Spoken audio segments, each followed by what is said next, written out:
Inter পরীক্ষার ফলাফল ঘোষণা করেছে আজ। বাহিরে বোর্ডে যারা পাশ করেছে তাদের নাম দেওয়া হয়েছে। কলেজের সব ছাত্রছাত্রী ভিড় করে আছে ফলাফল দেখার জন্য। যে যার মতো দেখে চলে গেছে। সবার শেষে আমি গেলাম। বোর্ডের দিকে তাকিয়ে প্রথম নামটা দেখে আমি পুরো অবাক হয়ে গেলাম। চোখ দিয়ে দুফোঁটা পানি পড়ে গেল। এ পানি কষ্টের না, খুশির পানি। কারণ আমি প্রথম হয়েছি। তারপর কলেজ থেকে বাজারে চলে আসলাম। দোকান থেকে আধা কেজি মিষ্টি কিনলাম, কারণ আমার কাছে বেশি টাকা ছিল না। আমরা অনেক গরিব। কয়টা টিউশনি করিয়ে নিজের পড়ালেখার খরচ, সংসারের খরচ চালাতে হয়। একটা নতুন জামা কাপড় কিনতে পারি না, পরিবারের কাউকেও কিনে দিতে পারি না। সবাই পুরনো জামা কাপড় পরে থাকে। তো যাই হোক, বাসায় যেতে যেতে আপনাদের পরিচয়টা দিয়ে দেই। আমাকে সবাই চিনেন। তারপরে বলছি, আমি রাসেল, এবার ইন্টার পাশ করেছি। পরিবারে আম্মু আর একটা কিউট বোন আছে। আব্বু আজ 2 বছর আগে মারা যায়। তারপর থেকে আমাদের সংসারে অভাব দেখা দেয়। বোনটা আমার মাত্র হাই স্কুলে উঠেছে। তার নাম রাইসা। তো যাই হোক, আর কিছু জানা লাগবে না। গল্পের সাথে থাকুন, সব জানতে পারবেন। বাসায় এসে দরজায় টোকা দিলাম। কিছুক্ষণ পর রাইসা এসে দরজা খুলে দিল। আমার হাতে মিষ্টির প্যাকেটটা দেখে বলল, ভাইয়া, তোর হাতে এটা কিসের প্যাকেট? আর আজকে তোর রেজাল্টের কি খবর? আমি এবারও প্রথম হয়েছি রাইসা, তাই বাজার থেকে মিষ্টি কিনে নিয়ে আসলাম। বেশি মিষ্টি আনতে পারি নাই, আমার কাছে টাকা বেশি ছিল না। তোকে কেউ মিষ্টি আনতে বলেছে? তুই প্রথম হয়েছিস, এই নিয়ে আমরা অনেক খুশি হয়েছি। আচ্ছা ঠিক আছে, আগে বল আম্মু কোথায়? আম্মু রান্না করতে আছে, চল আম্মুকে খুশির সংবাদটা দিয়ে আসি। ঠিক আছে চল। আম্মুর কাছে গিয়ে খুশির সংবাদটা দিলাম। আম্মু খুশিতে কান্না করে দিল। আর যদি তোর আব্বু বেঁচে থাকতো তাহলে অনেক খুশি হতো। আম্মু কান্না করো না, তোমার কান্না আমি সহ্য করতে পারি না। এই খুশির দিনে কেউ কাঁদে? আম্মুর চোখের পানি মুছে দিলাম। তারপর 3 জনে মিলে মিষ্টি খেলাম। রাতে শুয়ে শুয়ে ভাবছি, ইন্টার তো পাশ করেছি, কমার্সে ভর্তি হব কেমন করে? হাতে তো একটা টাকাও নেই। হঠাৎ আমার হাতের মোবাইলে একটা মেসেজ আসলো। মেসেজটা দেখে আমি অনেক খুশি হয়ে গেলাম। আবার চিন্তাতে পড়ে গেলাম, কারণ আমি কিছুদিন আগে একটা পত্রিকায় দেখলাম সেনাবাহিনীতে লোক নিয়োগ বিজ্ঞপ্তি। তারপর আমার এক বন্ধু রাফি, তার কাছ থেকে 500 টাকা নিয়ে ফর্ম পূরণ করলাম। কিন্তু আমি যে সিলেক্ট হব ভাবতেই পারিনি, তাই খুশি হয়ে গেলাম। কিন্তু চিন্তায় পড়লাম, কারণ আমি যদি ট্রেনিং এ না টিকি তাহলে তো সব স্বপ্ন বৃথা যাবে। আমি ছোটকাল থেকে স্বপ্ন দেখে আসছি আমি আর্মি অফিসার হব, কিন্তু বাবা মারা যাওয়ার পর সব স্বপ্ন ভেঙে গেল। আজ 3 মাস পর দেখতে দেখতে সেই দিনটা চলে এসেছে। মানে আজকে বলবে কারা কারা সেনাবাহিনীতে সিলেক্ট হয়েছে। আপনারা হয়তো বলবেন আমি কখন ট্রেনিং দিতে এসেছি। আমার মোবাইলে যেদিন মেসেজ আসে এর 2 দিন পর আমি ট্রেনিং দিতে চলে আসি। আর রাফিকে বলে আসি আমার মা বোনকে দেখে রাখার জন্য। এখানে আসার সময় মোবাইলটা গাড়িতে রেখে এসেছি, কারণ এখানে নাকি ট্রেনিং এর সময় মোবাইল চালাতে পারবে না। ক্যাম্পে ইন্টারনেট থেকে 2 মিনিট কথা বলতে দিত, তাও 3-4 দিন পর একদিন। ওই 2 মিনিট কথা বলে রেখে দিলাম। তো যাই হোক, আমরা ট্রেনিং দিচ্ছি 250 জন। এখান থেকে লোক নিবে 7 জন। সবাইকে একটা জায়গায় দাঁড়াতে বলল। সবাই একটা জায়গায় দাঁড়িয়ে গেল। আমি দাঁড়িয়ে দাঁড়িয়ে আল্লাহকে স্মরণ করতে লাগলাম। আল্লাহ, তুমি আমার উপর রহম করো, আমার যেন সিলেক্ট হয়ে পরিবারের মুখে হাসি ফোটাতে পারি। এখানে সেনাবাহিনীর প্রধান এবং আরো বড় বড় কর্মকর্তা উপস্থিত আছেন। তারপর একজন আর্মি অফিসার সেনাবাহিনীর প্রধানের হাতে নামের লিস্ট তুলে দিলেন। তারপর প্রধান দাঁড়িয়ে মাইকের সামনে এসে প্রথম যার নামটা বলল, শুনে আমি মাটিতে বসে পড়লাম। আমার খুশিতে চোখের পানি চলে এসেছে। তার মানে 250 জনের ভিতরে আমি প্রথম হলাম। তারপর বাকিদের নাম বলল। তারপর যারা যারা সিলেক্ট হয়েছে তাদের বলল 7 দিন পর জয়েন করতে। আর সবাইকে সেনাবাহিনীর পোশাক দিয়ে দিল সাথে, বাড়ি থেকে আসার সময় পরে আসার জন্য। আজ আমার স্বপ্ন পূরণ হয়েছে। রুমে এসে জামা কাপড় গুছিয়ে নিয়ে ক্যাম্প থেকে বেরিয়ে বাস কাউন্টারে চলে আসলাম। একজন ভাইয়ের মোবাইল থেকে রাফির মোবাইলে কল দিলাম। আসসালামু আলাইকুম, কে বলছেন? আমি রাসেল বলছি। কেমন আছিস তুই? আম্মু আর রাইসা তারা কেমন আছে? আলহামদুলিল্লাহ, আমিও ভালো আছি। তুই কেমন আছিস? আন্টি আর রাইসা তারাও ভালো আছে। এটা কার নাম্বার? নাম্বার দেখে মনে হচ্ছে মোবাইল থেকে ফোন দিলি। এটা একটা ভাইয়ার নাম্বার।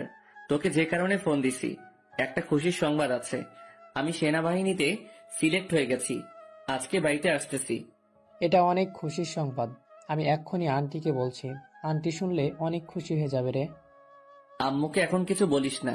আমি বাড়িতে গিয়ে সারপ্রাইজ দিব আর খুশির সংবাদটা দিব। তাহলে ঠিক আছে। রাফি, আমার কিছু টাকা লাগবে। তোর কাছে আমি অনেক ঋণী হয়ে গেলাম রে। আজ 3 মাস ধরে আমার মা বোনকে দেখে রেখেছিস। তোর এই ঋণ কখনো শোধ করতে পারবো না। ধুর পাগল, আমাদের যা কিছু আছে তা সারা জীবন বসে খেলেও শেষ হবে না। তা বল, কত টাকা লাগবে? আমি এক্ষুনি বিকাশ থেকে পাঠিয়ে দিচ্ছি। 5,000 হলে চলবে। আমি তোকে বেতন পেলে পাঠিয়ে দিব। তোর মাথা ফাটিয়ে দিব। আমি কি তোকে টাকার কথা বলেছি? তাড়াতাড়ি বিকাশ নাম্বার দে। আমি 10,000 টাকা পাঠিয়ে দিচ্ছি। বলে ফোনটা কেটে দিল। আমাকে কিছু বলার সুযোগ দিল না। তারপর আমি পাশে একটা বিকাশ দোকান থেকে নাম্বার মেসেজ করে পাঠিয়ে দিলাম। কিছুক্ষণ পর রাফি টাকা পাঠিয়ে দিল। রাফির মতো বন্ধু পাওয়া অনেক ভাগ্য।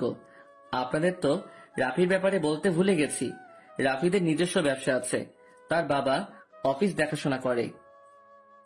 রাফি বর্তমানে কমার্স প্রথম ইয়ারে পড়ে। রাফি আমাকে অনেকভাবে হেল্প করত।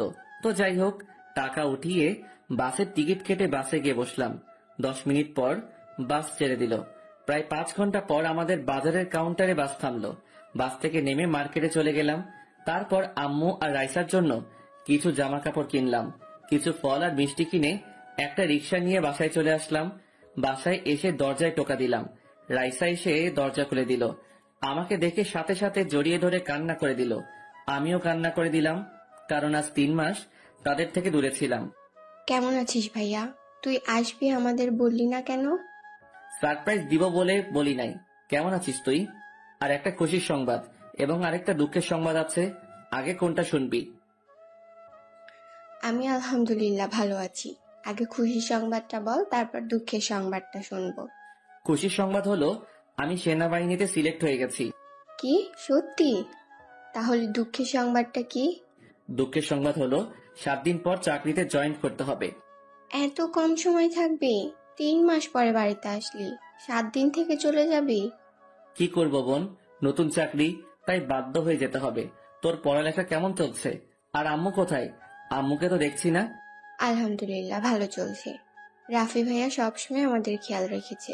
আম্মু পাশের বাসার আন্টির বাসায় গেছে। তুই বস, আমি ডেকে আনছি। বলে রাইসা চলে গেল। আমি ভিতরে ঢুকে নিজের রুমে চলে গেলাম। ও, আপনাদের তো বলতে ভুলে গেছি, আমরা যে বাসায় থাকি এটা ভাড়া বাসা। বাসা ভাড়া তেমন বেশি না, তাই ভাবতে লাগলাম বাসাটা চেঞ্জ করে নতুন একটা বাসা ভাড়া নিব। কিছুক্ষণ পর আম্মু এসে আমাকে জড়িয়ে ধরে কান্না করে দিল। আমিও কান্না করে দিলাম। তারপর কিছুক্ষণ কথাবার্তা বলে আম্মু চলে গেল। আম্মুর জন্য 2টা শাড়ি কিনে এনেছি আর রাইসার জন্য 2টা জামা। রাইসা নতুন জামা পেয়ে কান্না করে দিল। আজ 2 বছর পর নতুন জামা দেখছে। আম্মু ও আড়ালে গিয়ে কান্না করে দিছে। তো যাই হোক, কোন রকম আজকের দিনটা পার করলাম। সকালে ঘুম থেকে উঠে ফ্রেশ হয়ে সবার সাথে নাস্তা করে বাসার বাইরে চলে আসলাম। প্রথম উদ্দেশ্যে রাফির সাথে দেখা করা। তারপর রাফিকে নিয়ে একটা বাসা খুঁজবো। রাফিদের বাসা বেশি দূরে না, তাই হেঁটে যাচ্ছি। রাতে অনেক বৃষ্টি হয়েছে, তাই রাস্তার জায়গায় জায়গায় পানি জমে আছে। হঠাৎ একটা গাড়ি অনেক গতিতে আমার পাশ দিয়ে গেল, কিন্তু রাস্তায় জমে থাকা পানির উপর দিয়ে যাওয়ার কারণে আমার গায়ে সব পানি এসে পড়ে। মেজাজটা গরম হয়ে গেল, পুরো শরীর ভিজে গেছে। রাস্তার পাশ থেকে একটা ইটের টুকরো নিয়ে গাড়ির পিছনে মারলাম। সাথে সাথে গাড়ির পিছনের গ্লাসটা ভেঙে গেল। গাড়িটা সাথে সাথে দাঁড়িয়ে গেল। আমি আমার জায়গায় দাঁড়িয়ে রইলাম। হঠাৎ গাড়িটার থেকে একটা মেয়ে বের হলো। মেয়েটার দিকে তাকিয়ে আমি তো চোখ সরাতে পারছি না। এটা তো কোনো মেয়ে না, যেন একটা পরী। মেয়েটার চেহারা দেখে বোঝা যাচ্ছে অনেক রেগে আমার দিকে আসছে।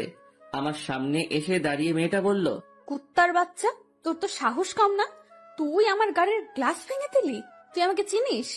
প্রথম কথা হলো আমার মা বাবাকে নিয়ে গালিগালাজ করেছেন।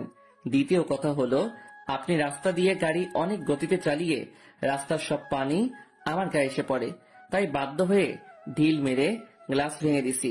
আর আপনি কে তা আমার জানার দরকার নেই। তুই আরমান শিকদারের মেয়ের গাড়ির গ্লাস ভাঙলি। তুই অনেক বড় একটা ভুল করলি। তোকে আমি দেখে নিব, কথাটা মনে রাখিস। এই মিস, আমার একটা ছবি তুলে রাখেন, যদি আবার ভুলে যান। আর আরমান শিকদারের নাম শুনেছি, উনি অনেক ভালো মানুষ, কিন্তু তার ঘরে এত অহংকারী মেয়ে হলো কেন? দেখতে তো মাশাআল্লাহ, কিন্তু কথাবার্তায় একটু রসকস নেই। এই মারিয়া শিকদারকে এখনো চিনতে পারিস নাই। আমি এর প্রতিশোধ নিব, ভয়ঙ্কর প্রতিশোধ। তার মানে নায়িকার নাম মারিয়া, নামটা যেমন সুন্দর চেহারাও, কিন্তু কথাবার্তা এমন কেন? বড় লোকের মেয়ে তো, তাই একটু অহংকার বেশি। ওর বিষয়ে মাথা না ঘামালেও চলবে। আমি আর দাঁড়িয়ে না থেকে বাসায় চলে আসলাম, কারণ জামা পুরো নষ্ট হয়ে গেছে। দেখতে দেখতে 6 দিন চলে গেল। এর ভিতরে একটা নতুন বাসা ভাড়া নিয়েছি। বাসাটা রাফি নিয়ে দিছে। কালকে সকালে বাসা থেকে বেরিয়ে যাব। রাতে সবকিছু গুছিয়ে রেখেছি। এখন আমি বাস কাউন্টারে। আম্মু আর রাইসা অনেক কান্নাকাটি করছে। তাদের বুঝিয়ে বের হয়ে আসলাম। রাফি আমার সাথে এসেছে। রাফিও কান্না করে দিছে। বাসে উঠে প্রায় 5 ঘন্টা পর ক্যাম্পের সামনে এসে বাস থামলো। আসার সময় সেনাবাহিনীর পোশাক পরে এসেছি। তারপর ক্যাম্পে ভিতরে চলে গেলাম। ভিতরে যাওয়ার পরে আমাকে একটা রুম দেওয়া হলো। রুমের ভিতরে ঢুকে দেখি সবকিছু রুমের ভিতরে আছে। ওয়াশরুমে ঢুকে ফ্রেশ হয়ে কিছুক্ষণ রেস্ট নিলাম। দেখতে দেখতে 3 বছর চলে গেল। আজকে নির্বাচন চলছে। আমরা ট্রলে আছি। আমরা 50 জন নোয়াখালীতে পড়ছি। সবাই গাড়ি নিয়ে ট্রল দিচ্ছি। হঠাৎ একটা কেন্দ্রে দেখি অনেক মানুষ জড়ো হয়ে আছে। আমরা গাড়িতে ছিলাম 10 জন। সবাই নেমে পড়ল।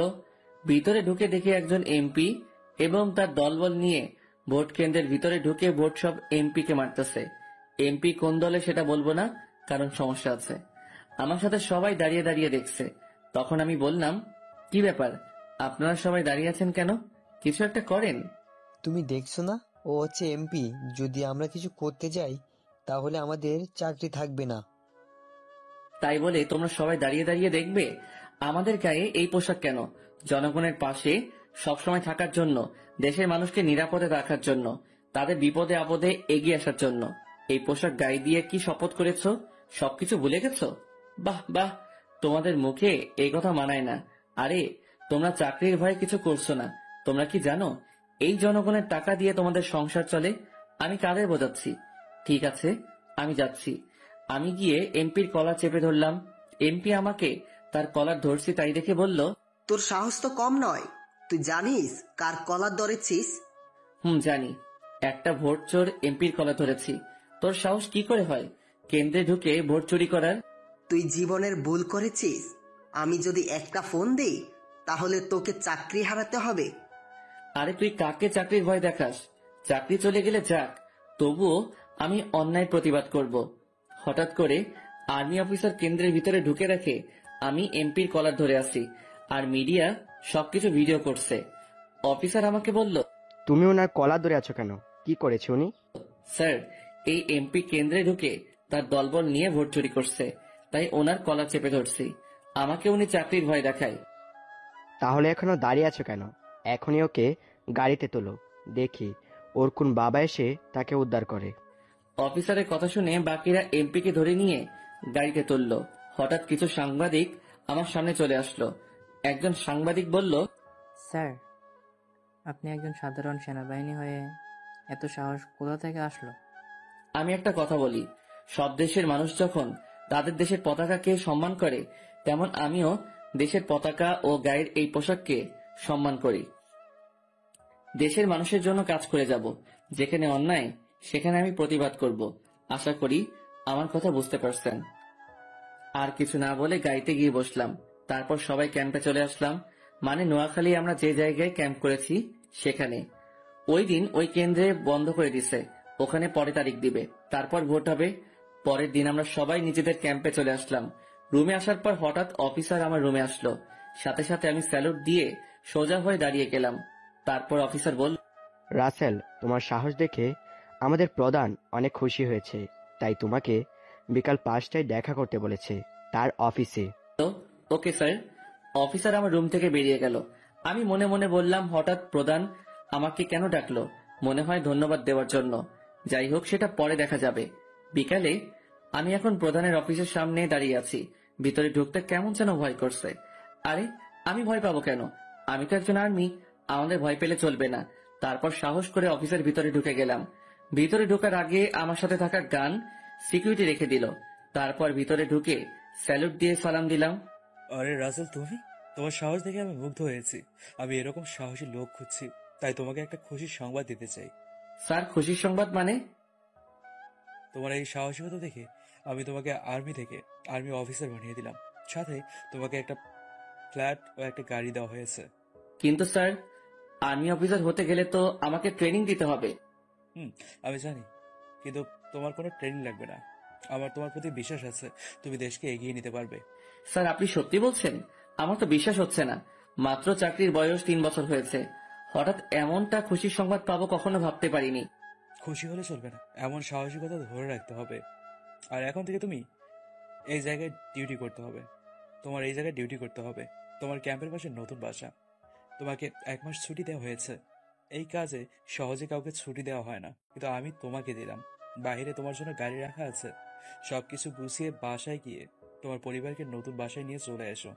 ধন্যবাদ স্যার, আমার জন্য দোয়া করবেন। আমি যেন সারা জীবন এভাবে কাজ করে যেতে পারি। আমার দোয়া সবসময় তোমার সাথেই আছে। আর আমার নাম্বার নিয়ে যাও। যদি কোনো সমস্যা বা লোকের প্রয়োজন হয় তাহলে আমাকে একটা ফোন দিও, কেমন? আর তোমাকে 2 লক্ষ টাকা পুরস্কার দেওয়া হয়েছে। আর হ্যাঁ, এই গানটা রাখো। আর্মি অফিসার এটা সবসময় সাথে রাখে, বুঝলে? বুঝলে মাইসান? ঠিক আছে স্যার। তারপর স্যারের নাম্বার, টাকা, গাড়ির চাবি আর গানটা পকেটে নিয়ে অফিস থেকে বেরিয়ে আসলাম। আর এখন আমার যে জায়গায় ডিউটি করতে হবে সেটা আমার বাসা থেকে কাছেই। রুমে এসে সবকিছু গুছিয়ে ক্যাম্প থেকে বেরিয়ে গাড়ি নিয়ে বাসায় যেতে লাগলাম। প্রায় 4 ঘন্টা পর নিজের ঠিকানায় চলে আসলাম। বাসায় যেতে এখনো 20 মিনিট লাগবে। কাউকে জানাই নাই আমি যে বাসায় আসতেছি। হঠাৎ রাস্তার পাশে একটা মেয়েকে দেখে আমি পুরো অবাক হয়ে গেলাম।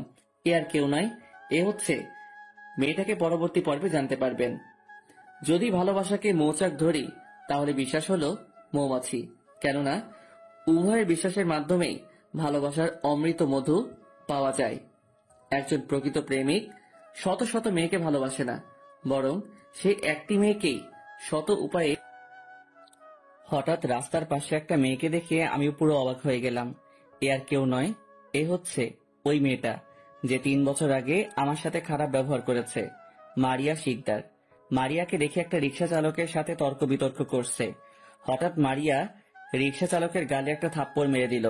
রাস্তার সব মানুষ জড়ো হয়ে গেছে। আমি গাড়ি পার্কিং করে ওখানে গেলাম। ভিতরে ঢুকে দেখি মারিয়া রিকশা চালককে নানান ভাষায় গালিগালাজ করছে।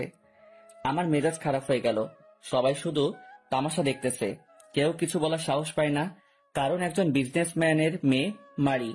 আমি মারিয়ার সামনে গিয়ে ঠাস করে 2 গালে 2টা থাপ্পড় মেরে দিলাম।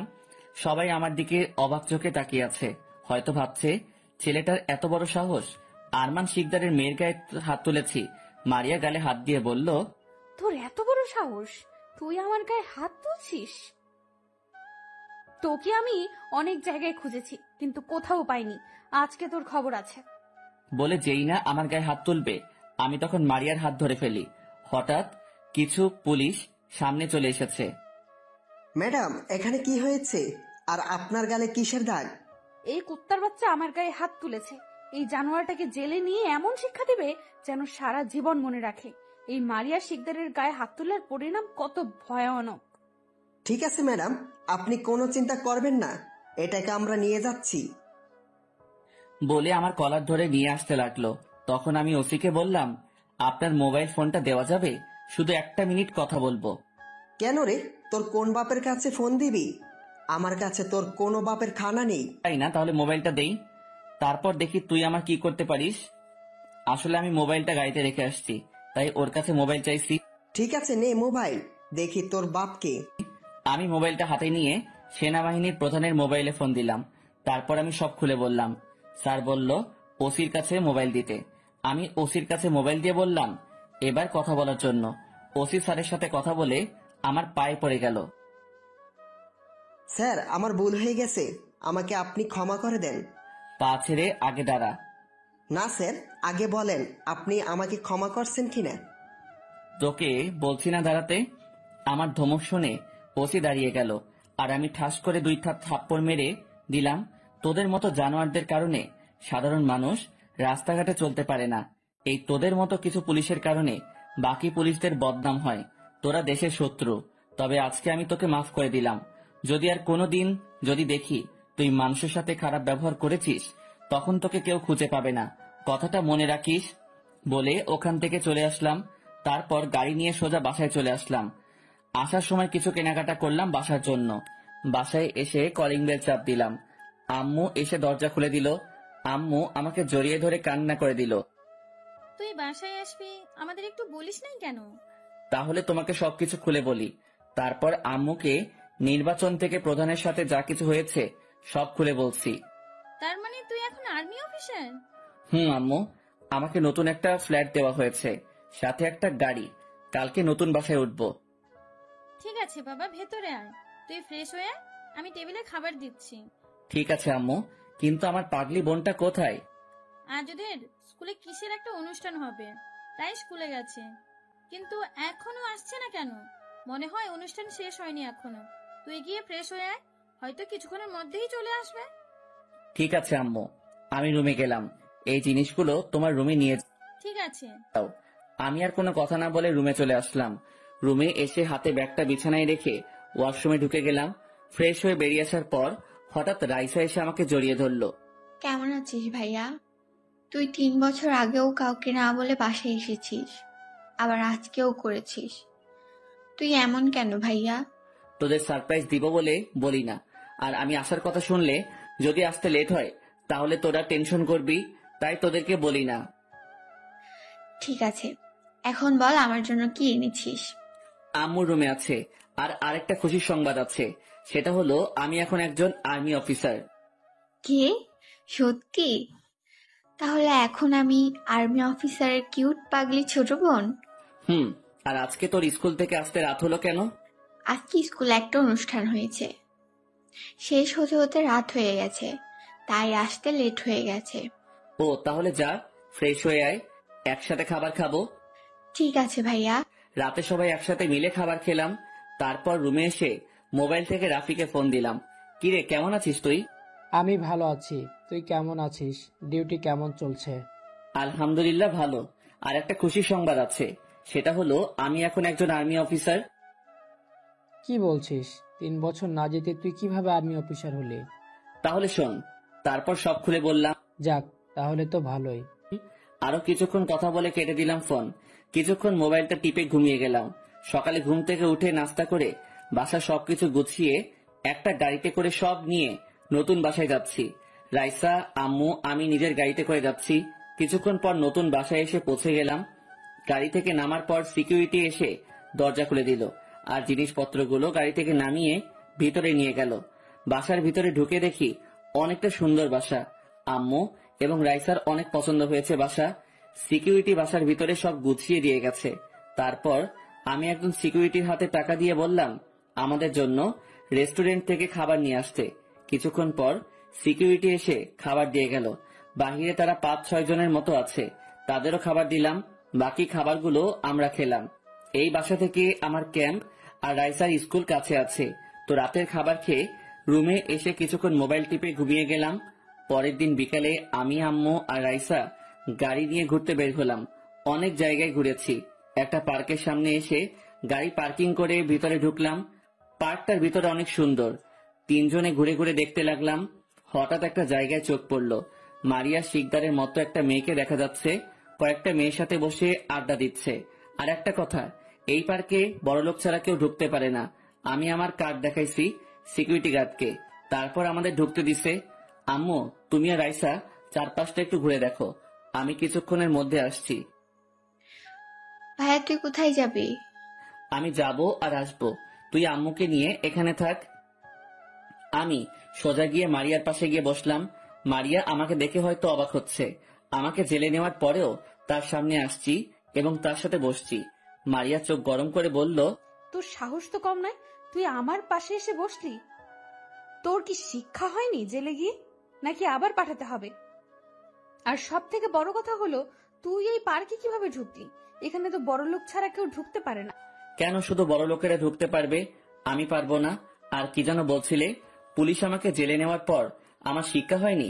আরে তোর পুলিশ আমার কিছুই করতে পারে নাই। তুই কে রে যে পুলিশ তোকে কিছু করতে পারবে না? তুই মনে হয় অনেক বড় মাস্তান, তাই তোকে ভয় পাই বুঝি। তোমার যেটা মনে হয়। আচ্ছা, তোমার এত কিসের অহংকার? বাবার টাকা পয়সা গাড়ি বাড়ি আছে তাই? তোমার মনে কি একটু ভালোবাসা নেই? মানুষের সাথে ভালো ব্যবহার করতে পারো না? না, আমি পারি না। আমি গরিবদের ঘৃণা করি, তাদের শরীর থেকে গন্ধ আসে। গরিবরা কি মানুষ না? আজ তাদের কারণে এত বড় বাড়িতে থাকতে পারছো, তাদের কারণে দামি গাড়ি নিয়ে চলতে পারো, তাদের কারণে দামি রেস্টুরেন্টে খাবার খেতে পারো, তারপরেও তুমি তাদের ঘৃণা করো। একবার মন থেকে ভালোবাসা দিয়ে কথা বলো, দেখবে তোমার মতো সুখী কেউ হবে না। কথাটা মনে রেখো। কথাগুলো বলে সেখান থেকে চলে আসলাম। মারিয়া কিছু বলল না, শুধু আমার কথাগুলো মন দিয়ে শুনেছে। আম্মু আর রাইসার কাছে আসার পর, কে রে, এতক্ষণ কোথায় ছিলি? একটা কাজ ছিল হাতে, সেটা শেষ করে আসলাম। চলো আর একটু ঘুরে তারপর বাসায় চলে যাব। আর একটু ঘুরে পার্ক থেকে বেরিয়ে এসে গাড়ি নিয়ে একটা রেস্টুরেন্টে গেলাম। রেস্টুরেন্ট থেকে খাবার খেয়ে বাসায় চলে আসলাম। আস্তে আস্তে রাত 10টা বেজে গেছে। বাসায় এসে যে যার রুমে চলে গেলাম। দেখতে দেখতে 10 দিন চলে গেছে। এর মাঝে আর মারিয়ার সাথে দেখা হয়নি। রাতে রাফির সাথে আড্ডা দিয়ে গাড়ি নিয়ে বাসায় আসার সময় হঠাৎ কোনো মেয়ের চিৎকার শুনতে পেলাম। আমি গাড়ি একপাশে দাঁড় করিয়ে গাড়ি থেকে নেমে চারপাশে তাকাতে লাগলাম। হঠাৎ কে যেন আমার মাথায় একটা লাঠি দিয়ে বাড়ি মারলো। আমি সাথে সাথে মাটিতে শুয়ে গেলাম। কিছুক্ষণ পর দেখি একটা মেয়ে হাসতে হাসতে আমার সামনে আসলো। আমি ভালো করে তাকিয়ে দেখি এ আর কেউ নয়, মারিয়া। কিন্তু ও আমার মাথায় আঘাত করলো কেন? কি অবাক হচ্ছিস? ওই দিন আমাকে সবার সামনে গায়ে হাত তুলেছিস। পার্কে গিয়ে আমাকে ভালোবাসা শিখাইতে গেছিলি। আমি শুনছি পুলিশ তোর কিছুই করতে পারে নাই। কি জন্য পারে নাই সেটা আমাকে বলে নাই, কিন্তু আজকে তোকে বুঝিয়ে দিব মারিয়া শিকদার কি জিনিস। তারপর তার সাথে কিছু ছেলে ছিল, সবগুলোকে বলল আমাকে মারার জন্য। আমি তাদের কিছুই করতে পারি নাই, কারণ আমার মাথায় অনেক জোরে বাড়ি মারার কারণে অনেক ব্যথা পেয়েছি। তা না হলে ওদের মতো 10-12টা আমার কিছুই করতে পারবে না। তারা আমাকে মারা বন্ধ করে দিল, কারণ আমি তাদের মাইরে জ্ঞান হারিয়ে ফেলেছি। তখন আর কিছুই মনে নেই। যখন আমি চোখ খুললাম তখন দেখি আমি হাসপাতালের কেবিনে। আমার পাশে বসে আছে রাইসা আর আম্মু। আমাকে চোখ খুলতে দেখে আম্মু বলল, কে রে বাবা, তোর জ্ঞান ফিরেছে? আজ 3 দিন পর তোর জ্ঞান ফিরেছে। ডাক্তার তো আশাই ছেড়ে দিয়েছে, কিন্তু আল্লাহ তোকে বাঁচিয়ে রেখেছে। সরি। কে রে বাবা, তোর জ্ঞান ফিরেছে? আজ 3 দিন পর তোর জ্ঞান ফিরেছে। ডাক্তার তো আশাই ছেড়ে দিয়েছে, কিন্তু আল্লাহ তোকে বাঁচিয়ে দিয়েছে। ভাইয়া, তোর এই অবস্থা কি করে হলো? আমার অনেক কষ্ট হয়েছে। যখন ডাক্তার তোর বেঁচে থাকার আশা ছেড়ে দিয়েছে, আমি আল্লাহর কাছে প্রার্থনা করে বলেছি আমার ভাইয়াকে ফিরিয়ে দাও। আল্লাহ আমার মোনাজাত কবুল করেছে। আম্মু আর রাইসার চেহারার দিকে তাকিয়ে দেখি কেমন শুকিয়ে গেছে। মনে হয় খাওয়া দাওয়া ঠিকভাবে করে নাই। আচ্ছা, আমাকে হাসপাতালে আনছে কে? আমি তোকে রাস্তা থেকে তুলে হাসপাতালে নিয়ে এসে ভর্তি করিয়ে দিয়েছি। আমি তো রাস্তায় পড়েছিলাম, তুই ওখানে কিভাবে গেলি? আসলে গতকাল রাতে ভুল করে তোর গাড়ির ভিতরে আমার মোবাইলটা রেখে বাসায় চলে গেছি। হঠাৎ মোবাইলের কথা মনে হলো, কিন্তু কোথাও পাচ্ছি না। তাই আব্বুর মোবাইল থেকে আমার মোবাইলে ফোন দিলাম, কিন্তু তুই ফোন ধরলি না। তাই বাসা থেকে গাড়ি নিয়ে বেরিয়ে আসি তোর বাসার উদ্দেশ্যে। হঠাৎ রাস্তার পাশে তোর গাড়ি দেখে দাঁড়িয়ে যাই। তোর গাড়ির কাছে গিয়ে দেখি তুই রাস্তায় পড়ে আছিস। তোর পুরো শরীরে রক্ত ভরা ছিল। ডাক্তার তো আশা ছেড়েই দিয়েছিল। ও আচ্ছা রাফি, বাইরে থেকে খাবার নিয়ে আয়। আমি জানি আমার টেনশনে আম্মু আর রাইসা ঠিকভাবে খাওয়া দাওয়া করে নাই। ঠিক আছে, আমি এখনই নিয়ে আসছি। রাফি খাবার আনতে চলে গেল।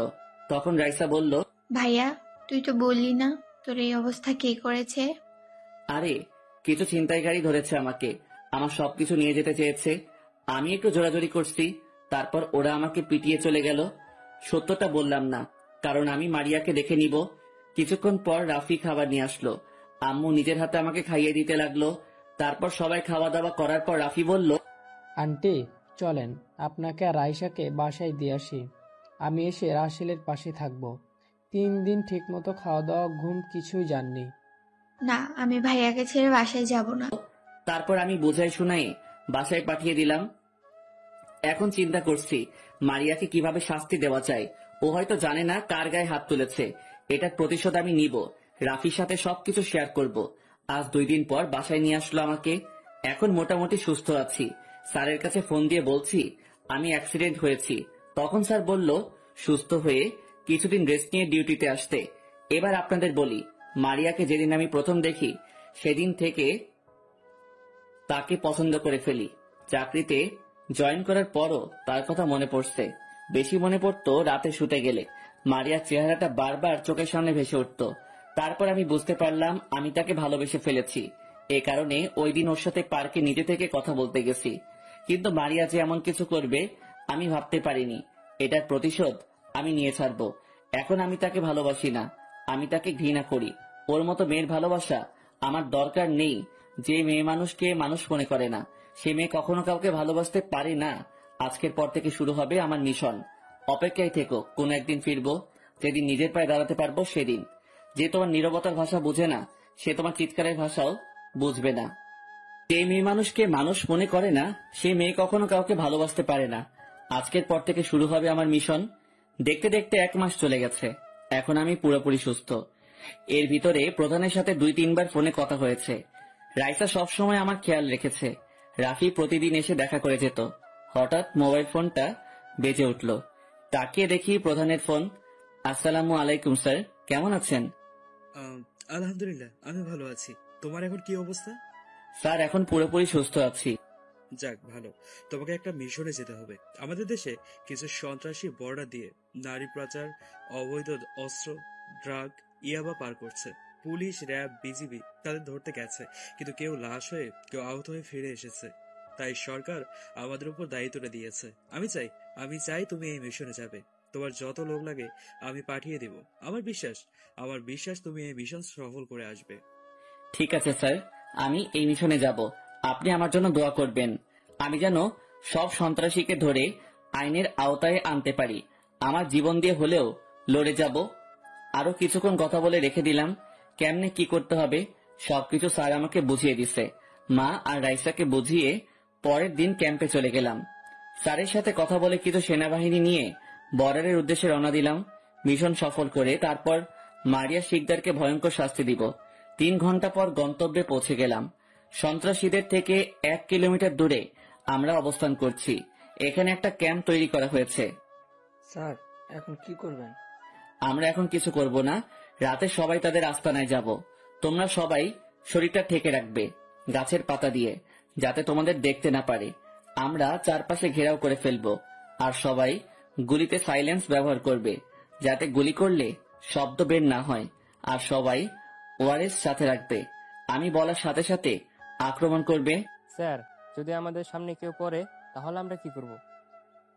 ডাইরেক্ট গুলি করে নিবে। এদের মতো সন্ত্রাসীকে বাঁচিয়ে রাখার কোনো দরকার নেই। সবাই একসাথে বলল, ওকে স্যার। দেখতে দেখতে রাত 12টা বেজে গেছে। আমার সাথে আছে 20 জন সেনাবাহিনী। সবাই গাছের পাতা দিয়ে শরীরটা ঢেকে ফেলেছে। তারপর সবাইকে নিয়ে রওনা দিলাম। সন্ত্রাসীদের আস্তানাটা বর্ডারের পাশে একটা জঙ্গলের ভিতরে। সবাই গাড়ি থেকে নেমে জঙ্গলের ভিতরে ঢুকে গেলাম। সবাইকে বলে রেখেছি কোনো সমস্যা হলে ওআরএসে বলতে। আমরা ভিতরে ঢুকে দেখি একটা পুরনো বাড়ি, আর বাহিরে কিছু লোক পাহারা দিতে আসছে। সবাই চারপাশে ঘেরাও করে ফেললাম। হঠাৎ আমার পায়ের নিচে একটা শুকনো ডাল পড়ল, সাথে সাথে ভেঙে গেছে। ভাঙার শব্দ পেয়ে 2 জন লোক আমার দিকে আসতে লাগলো। যেই আমার সামনে চলে এলো, সাথে সাথে 2 জনকে গুলি করে দিলাম। তারা ছটফট করতে করতে মারা গেল। তারপর বাড়ির বাহিরে যারা ছিল তাদের মেরে সবাই একসাথে ভিতরে ঢুকে গেলাম। ভিতরে ঢুকে তো পুরো অবাক হয়ে গেলাম।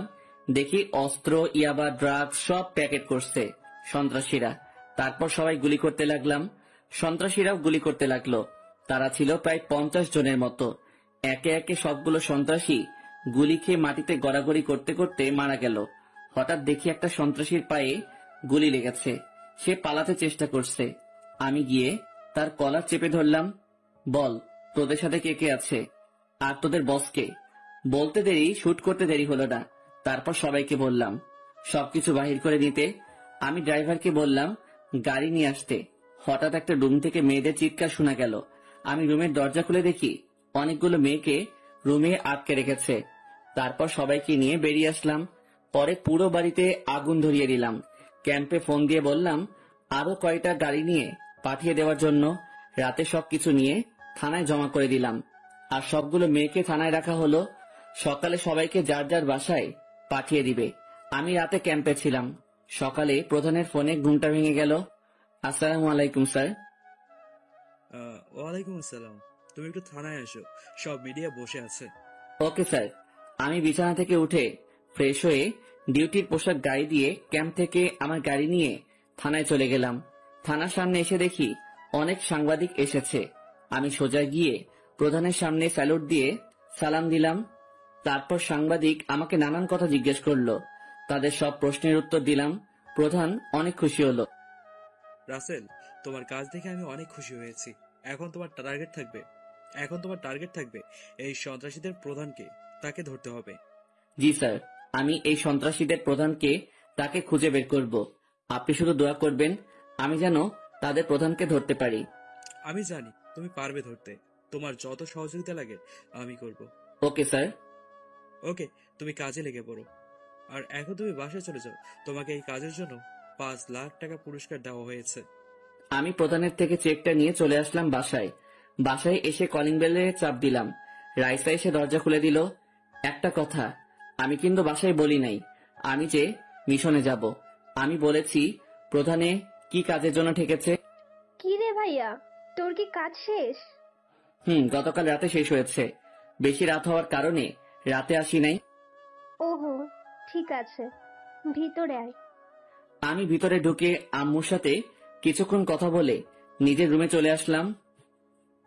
দেখতে দেখতে কিছুদিন চলে গেল। এই কয়দিনে মারিয়া শিকদারকে দেখি নাই। রাতে ক্যাম্প থেকে বাসায় ফিরছিলাম, হঠাৎ দেখি 3-4টা গাড়ি রাস্তার মাঝখানে দাঁড়িয়ে আছে। তারপর তারা আমার ওপরে গুলি মারা শুরু করলো। আমি গাড়ি থেকে লাফ দিয়ে রাস্তার পাশে জঙ্গলে ঢুকে গেলাম আর গাছের আড়াল থেকে দেখতে লাগলাম। তারা কিছুক্ষণ পর গুলি করা বন্ধ করে দিছে। তারপর আমার গাড়ির সামনে আসলো। তখন আমি একজনকে দেখে পুরো অবাক হয়ে গেলাম। ঠিকই ধরেছেন, মারিয়া। তখন মারিয়া বলল, ওই গাড়িতে আগুন ধরিয়ে দেয়। কুত্তার বাচ্চা সাহস কি করে হয় আমার বাবার আস্তানা হামলা করার? কত পুলিশ, কত র্যাব, বিজিবি এসেছে, তারা কিছু করতে পারে নাই, আর তুই সব শেষ করে দিছস। তাহলে তোকে বাঁচিয়ে রেখে লাভ কি? তার মানে মারিয়ার বাবা আরমান শিকদার তাদের গডফাদার। মারিয়ার কথা মতো আমার গাড়িতে আগুন ধরিয়ে দিল। তারা হয়তো মনে করছে আমি গুলি খেয়ে গাড়ির ভিতরে আছি। আগুন ধরিয়ে দিয়ে তারা চলে গেল। গাড়ি থেকে লাফ দেওয়ার পর হাতে হালকা ব্যথা পেয়েছি। হেঁটে হেঁটে বাসায় চলে গেলাম। বাসায় এসে কলিং বেল চাপ দেওয়ার পর আম্মু দরজা খুলে দিল। কে রে, তোর আসতে দেরি কেন? আম্মু একটা কাজ ছিল, তাই আসতে দেরি হলো। তোর শরীরে জামা কাপড়ের এই অবস্থা কেন? ওটা কিছু না, কাজ করতে গিয়ে ময়লা লেগে গেছে। রাইসা কোথায়? রাইসা ঘুমিয়ে গেছে, এতক্ষণ তোর জন্য অপেক্ষা করছে। আমি তাকে রুমে পাঠিয়ে দিলাম। ও, আমি ফ্রেশ হয়ে আসছি, তুমি খাবার রেডি করো। ঠিক আছে, যা। আমি রুমে এসে ওয়াশরুমে ঢুকে ফ্রেশ হয়ে নিচে চলে আসলাম। খাবার খেয়ে রুমে চলে আসলাম। রুমে এসে মোবাইলটা হাতে নিয়ে প্রধানকে ফোন দিলাম। আসসালামু আলাইকুম স্যার। ওয়ালাইকুম আসসালাম। হঠাৎ এত রাতে ফোন দিলে যে, কোনো সমস্যা? স্যার, আজকে ক্যাম্প থেকে আসার সময় আমার উপর সন্ত্রাসী হামলা চালায়, আমার গাড়িতে আগুন ধরিয়ে দেয়। কি বলছো তুমি? তুমি এখন ঠিক আছো তো? তোমার কিছু হয়নি তো? না স্যার, আমার কিছুই হয়নি। আমি গাড়ি থেকে লাফ দিছি। স্যার, আমি তাদের বসকে তাকে চিনতে পেরেছি। কে সে? শুধু একবার নামটা বলো, ওর ব্যবস্থা আমি করছি। না স্যার, আমি ওকে ধরে আইনের আওতায় তুলে দিব, তবে আমার কিছুদিন সময় লাগবে। ঠিক আছে, আমি তোমার সাথে সব সময় আছি। আরো কিছুক্ষণ কথা বলে ফোনটা রেখে দিলাম। তারপর শুয়ে শুয়ে ভাবতে লাগলাম কিভাবে আরমান শিকদারকে ধরা যাবে। হঠাৎ মনে পড়লো মারিয়ার কথা, তাকে ধরতে পারলে তার বাবাকে ধরা যাবে। আমি একটা জিনিস চিন্তা করলাম, আরমান শিকদার এই কাজ কিভাবে করে। তাকে তো সবাই ভালো জানে, তার মানে ভিতরে ভিতরে এই কাজ করে, ওপরে সবার সাথে ভালো সাজে। রাতে একটা ব্যথা ট্যাবলেটকে ঘুমিয়ে গেলাম। সকালে ঘুম থেকে উঠে ফ্রেশ হয়ে নাস্তা করে রাইসাকে নিয়ে স্কুলে গেলাম।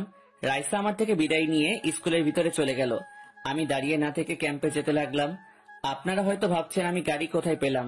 আসলে গতকাল রাতে প্রধানের সাথে কথা বলার পর স্যার আমার জন্য সকালে আরেকটা গাড়ি পাঠিয়ে দিল। ক্যাম্পে যাওয়ার সময় হঠাৎ একটা গাড়ির উপর চোখ যায়। গাড়ির ভিতরে দেখি মারিয়া। আমি গাড়িটা ঘুরিয়ে তার পিছনে পিছনে যেতে লাগলাম। কিছুক্ষণ পর দেখি মারিয়া একটা শপিং মলে ঢুকলো। আমি বাহিরে কিছুক্ষণ অপেক্ষা করতে লাগলাম। প্রায় 1 ঘন্টা পর মারিয়া বের হয়ে আসলো। যেই না মারিয়া গাড়িতে উঠবে তখন আমি তার পিছনে পিস্তল ধরি। কোনো কথা বলবি না, লক্ষ্মী মেয়ের মতো আমার সাথে চল। মারিয়া কোনো কথা মতো আমার সাথে আসতে লাগলো। আমার গাড়িতে উঠিয়ে তাকে একটা পুরোনো বাড়িতে নিয়ে আসলাম। গাড়ি থেকে নেমে মারিয়াকে নিয়ে ভিতরে ঢুকলাম। একটা রুমে ঢুকে ভিতর থেকে তালা মেরে দিলাম। তুই আমাকে ধরে এনেছিলি কেন? আর তোকে না মেরে রাস্তায় ফেলে এসেছি, তুই এখনো মরিস নাই? তুই কেন? তোর বাপ আসলেও আমাকে মারতে পারবে না। কারণ আমার উপর আল্লাহ আছে এবং মায়ের দোয়া আছে। এবার তোকে কেউ আমার হাত থেকে বাঁচাতে পারবে না। তুই জানিস না, গতকাল একটা আর্মি অফিসারের গাড়িতে গুলি করে পরে ওকে সহ গাড়িতে আগুন ধরিয়ে দিছি, কারণ সে আমার বাবার আস্তানা হামলা করছে আর আগুন ধরিয়ে দিছি এবং আগুন ধরিয়ে দিছে, তাই ওকে ওপারে পাঠিয়ে দিছি। তুই কি ওই আর্মি অফিসারকে কখনো দেখেছিস? না, দেখিস নাই, কিন্তু লোকেরা বলল ওই গাড়িটা, তাই ওখানে মেরে দিলাম। তুই জানিস গতকাল কার উপরে হামলা করেছিস? আমি সেই আর্মি অফিসার যে তোর বাবার আস্তানা আগুন ধরিয়ে দিছি। কিন্তু তোকে তো কখনো দেখিনি আর্মির পোশাকে। তুই কখন থেকে আর্মি অফিসার? তোর সাথে প্রথম যেদিন দেখা হয় সেই সময় আমি মাত্র সেনাবাহিনীতে সিলেক্ট হয়েছি, এরপর 3 বছর পর আর্মি অফিসার হয়েছি আমি। কিন্তু তোর সাথে যে সময় দেখা হয়েছে ওই সময় আমি ছুটিতে ছিলাম। তার মানে তুই গতকাল মরিস নাই, কিন্তু এবার আর তোকে কেউ বাঁচাতে পারবে না। আমার বাবা যদি জানতে পারে তোকে গুলি করে মারবে। সেই সময় তোর বাপ আর পাবে না, আমি নিজে তোর বাপকে গুলি করে মারবো, তুই সেটা নিজের চোখে দাঁড়িয়ে দেখবি। তুই আমাকে হাসালি, তুই এখনো আমার বাবাকে চিনতে পারিস নাই। আমার বাবার হাত অনেক বড়, বাহিরের দেশের সাথে আমার বাবার হাত আছে, তুই তার ধারে কাছেও যেতে পারবি না। আমি তোর বাবার কাছে যাব না, তোর বাবা নিজেই আমার কাছে আসবে। এখন বল, তোর বাবা কোথায় আছে আর তোর বাবা কোথায় কোথায় অবৈধ স্থাপনা করছে? আমি জানি না, জানলেও তোকে বলতাম না। তুই এখন তোর বাবাকে ফোন দিবি আর আমার সাথে দেখা করতে বলবি। আমি পারবো না, আর আব্বু কোথায় আছে সেটাও বলবো না। তোর যা খুশি করতে পারিস, তুই যদি আমাকে মেরেও ফেলিস তারপরেও বলবো না। সোজা আঙুলে কাজ না হলে আঙুল তো বাঁকা করতেই হবে। আমি প্যান্টের বেল্টটা খুলে ইচ্ছে মতো মারিয়াকে মারতে লাগলাম, কিন্তু তারপরও মারিয়া কিছু বলছে না। মারিয়ার শরীরের জায়গায় জায়গা থেকে রক্ত পড়তেছে। হঠাৎ দেখি মারিয়া জ্ঞান হারিয়ে ফেলছে। তারপর মারা বন্ধ করে রুম থেকে বেরিয়ে বাহির থেকে দরজায় তালা মেরে দিলাম। গাড়ি নিয়ে ক্যাম্পে চলে আসলাম। নিজের কেবিনে বসে ভাবতে লাগলাম কি করে আরমান শিকদারের খোঁজ বের করা যায়। হঠাৎ মনে পড়ল মারিয়ার মোবাইলের কথা। আমি আর দেরি না করে গাড়ি নিয়ে পুরনো বাড়িতে চলে গেলাম। গাড়ি থেকে নেমে দরজার কাছে গিয়ে পুরো অবাক হয়ে গেলাম। দেখি দরজা খোলা, বাহির থেকে কেউ তালা ভেঙে ভিতরে ঢুকেছে। ভিতরে গিয়ে দেখি মারিয়া নেই। হঠাৎ একটা কাগজের উপর চোখ পড়ল। আমি কাগজটা পড়তে লাগলাম। কিরে আর্মি অফিসার, তোকে বলছি না তুই আমার কিছুই করতে পারবি না? তখন তো আমি জ্ঞান হারানোর ভান করেছি, আর তুই মনে করছিস আমি জ্ঞান হারিয়ে ফেলেছি? তোর মতো বোকা আমি একটাও দেখলাম না। আমার মোবাইল পর্যন্ত তুই হাতে নিলি না, তাই তো আমি মোবাইল থেকে আমার লোকদেরকে ফোন দিয়ে আসতে বললাম। এখন থেকে শুরু হবে ভয়ঙ্কর প্রতিশোধ। তুই রেডি থাকিস, তোর মরার সময় ফুরিয়ে আসছে। আমি আর দাঁড়িয়ে না থেকে বাসায় চলে আসলাম। বাসায় এসে কলিং বেল চাপ দেওয়ার পর আম্মু এসে দরজা খুলে দিল। আম্মুর সাথে কিছুক্ষণ কথা বলে রুমে চলে আসলাম। তারপর প্রধানকে ফোন দিলাম। আসসালামু আলাইকুম স্যার, কেমন আছেন? ওয়ালাইকুম আসসালাম। আলহামদুলিল্লাহ, আমি ভালো আছি। তুমি কেমন আছো? আমিও ভালো স্যার, কিন্তু স্যার একটা সমস্যা হয়ে গেছে। কি সমস্যা? স্যার, আপনি আরমান শিকদারকে চিনেন? এই আরমান শিকদার হচ্ছে ওই সন্ত্রাসীদের গডফাদার। তারপর মারিয়ার সাথে কি হয়েছে সব খুলে বললাম। আমার জানা মতে আরমান শিকদার একজন ভালো মানুষ, কিন্তু উনি যে ভেতরে ভেতরে এসব করে আমি তো বিশ্বাসই করতে পারছি না। কিন্তু তার মেয়ে যেভাবে হলো তাতে বোঝা যায় তার বড় গ্যাং আছে। তুমি একটু সাবধানে দেখো। আমি তোমার বাসায় লোক পাঠিয়ে দিচ্ছি। যতদিন পর্যন্ত আরমান শিকদারকে ধরতে না পারবো ততদিন ওরা তোমার বাসায় নিরাপত্তা দেবে। ঠিক আছে স্যার, আমি জীবন দিয়ে হলেও আরমান শিকদারকে ধরবো। এখন আমার একটা কাজ, আরমান শিকদারের মেয়ে মারিয়া শিকদারকে প্রয়োগ করতে হবে, তাহলে আমার ধরতে সুবিধা হবে। ঠিক আছে, তবে সাবধানে চলাফেরা করবে, সব সময় সাথে ঘুরিয়ে রাখবে, আর আমার সাথে যোগাযোগ রাখবে, কেমন? Okay sir. ফোন কেটে দিয়ে ওয়াশরুমে ঢুকে ফ্রেশ হয়ে নিচে গেলাম। তারপর খাবার খেয়ে রুমে চলে আসলাম। আর কিছু চিন্তা না করে একটা ঘুম দিলাম। বিকেলে ঘুম থেকে উঠে বাহিরে তাকিয়ে দেখি 50 জনের মতো সেনাবাহিনী আমার পুরো বাসা ঘেরাও করে রাখছে। আমি ফ্রেশ হয়ে নিচে গেলাম। সবাই আমাকে দেখে স্যালুট দিল। আমি তাদের সবকিছু ঠিকঠাক ভাবে বুঝিয়ে দিলাম কেমনে কি করতে হবে। তারপর আমার সাথে 5-6 জন সেনাবাহিনী নিয়ে ক্যাম্পে আসলাম। ক্যাম্পে কিছু কাজ করে বাসায় চলে আসলাম। রাতে খাবারের সময় রাইসা তোকে এখন থেকে সেনাবাহিনী স্কুলে নিয়ে যাবে এবং নিয়ে আসবে। তুই কোথাও বের হলে তাদের সাথে বের হবি। কেন ভাইয়া? আমাকে তো কেউ ডিস্টার্ব করে না। সেটার জন্য না, আমার উপরে কিছু সন্ত্রাসী আক্রমণ করবে, কিন্তু আমার পিছু করতে না পারলে তোর উপরে করতে পারে, তাই তোর সেফটির জন্য তারা তোর সাথে থাকবে। ভাইয়া সন্ত্রাসী তোর উপর হামলা করবে কেন? তারপর আমি সব খুলে বললাম। তুই তো ওই দিন বলেছিস কি যেন কাজ আছে, তাই প্রধান তোকে ঠেকে পাঠিয়েছে। আমি তোমাদের কাছে মিথ্যা বলেছি, সত্যি বলে তোমরা টেনশন করতে, তাই তোমাদের কিছু বলি নাই। ও ঠিক আছে, তুইও সাবধানে থাকিস, তোর কিছু হয়ে গেলে আমরা কি নিয়ে বাঁচবো? আম্মু কান্না করো না, দেখবে সন্ত্রাসীরা আমার কিছুই করতে পারবে না। তুমি শুধু আমার জন্য দোয়া করো, আমি যেন ওদের গডফাদার ধরতে পারি। আরো কিছুক্ষণ কথা বলে খাবার খেয়ে রুমে চলে আসলাম। পরের দিন আমি ছদ্মবেশে বাসা থেকে বের হলাম, বাহিরের কেউ যেন আমাকে চিনতে না পারে। আমি বাসা থেকে বেরিয়ে একটা রিক্সা নিয়ে বের হলাম। গাড়ি নিয়ে বের হলে সন্দেহ করত। হঠাৎ একটা জায়গায় চোখ পড়ল, দেখি একটা গাড়ির ভিতর থেকে কিছু লোক আমার বাসার গেটের দিকে তাকিয়ে আছে। আমাকে দেখে ডাক দিল। আমি রিক্সা থেকে নেমে তাদের সামনে গেলাম। হঠাৎ একটা জায়গায় চোখ পড়ল, দেখি একটা গাড়ির ভিতর থেকে কিছু লোক আমার বাসার গেটের দিকে তাকিয়ে আছে। আমাকে দেখে ডাক দিল। আমি রিক্সা থেকে নেমে তাদের সামনে গেলাম। তোরে দেখলাম আর্মি অফিসারের বাসা থেকে বের হতে, তুই ওই বাসায় কি করিস? আমি ওই বাসার কাজের লোক। স্যারের বোন বলছে তার জন্য বাজার থেকে আইসক্রিম এবং চকলেট নিয়ে আসতে, তাই বাজারে যাচ্ছি। ও তুই একটা কাজ করতে পারবি, তোকে টাকা দেবো। তোর স্যার কখন বাসা থেকে বের হবে এবং বাসায় কি করে আমাদের সব তথ্য দেবে। না ভাই, আমি এটা পারবো না। স্যার আমাকে অনেক বিশ্বাস করে, যদি জানতে পারে আমি তোমাদেরকে সাহায্য করেছি তাহলে আমাকে চাকরি থেকে বের করে দিবে। আমি পারবো না। তোকে এতক্ষণ সুন্দরভাবে বলছি, তুই শুনিস নাই। তুই যদি আমাদের কথা মতো কাজ না করিস, তোকে আমরা মেরে নদীতে ভাসিয়ে দেব। প্লিজ এমন করবেন না, আমার 2টা ছেলে মেয়ে আছে, আমার কিছু হলে ওরা পুরো এতিম হয়ে যাবে। তাহলে আমরা যেভাবে বলবো তোকে সেইভাবেই কাজ করতে হবে। যদি কোনো চালাকি করিস তাহলে তোকে আমাদের হাত থেকে কেউ বাঁচাতে পারবে না। না না, এমন ভাবে বলবেন না, আমি আপনাদের কথায় রাজি। বলুন এখন আমাকে কি করতে হবে? তোর নাম্বার দিয়ে যা, আমরা যখন তখন তোকে ফোন দেব। তারপর কি করতে হবে আমরা ফোনে বলে দেব। ভাই আমার কাছে তো মোবাইল নেই, একটা ছিল, গতকাল পানিতে পড়ে নষ্ট হয়ে গেছে। ঠিক আছে, তুই এই মোবাইলটা রাখ, আমাদের ম্যাডাম তোকে ফোন দিতে পারে, তুই আড়ালে গিয়ে কথা বলবি। ঠিক আছে ভাই, আমি এখন বাজারে যাই, দেরি হলে রাইসা আবার রাগ করবে। ঠিক আছে যা, আমরা যেভাবে বলছি সেভাবে কাজ করবি। ওকে ভাই। তারপর আমি একটা রিক্সা নিয়ে সোজা ক্যাম্পে চলে এলাম। প্রধানকে ফোন দিয়ে সব বললাম। এখন তোমার কাজ আরো সহজ হবে, তুমি খুব তাড়াতাড়ি তাদের ধরতে পারবে। আর তুমি সব সময় ছদ্মবেশে থাকবে, তোমাকে যেন কোনোভাবে চিনতে না পারে। যদি চিনে ফেলে তাহলে তোমার প্ল্যান নষ্ট হয়ে যাবে। ওকে স্যার, আমি সবসময় ছদ্মবেশে থাকবো। আমি খুব শীঘ্রই তাদেরকে ধরে আইনের আওতায় আনবো। আরো কিছুক্ষণ কথা বলে রেখে দিলাম। তারপর বসে বসে চিন্তা করতে লাগলাম কিভাবে ওদের ধরা যাবে। কিছুক্ষণ ক্যাম্পে থেকে বাইরে এসে রিক্সা নিয়ে বাসায় চলে আসলাম।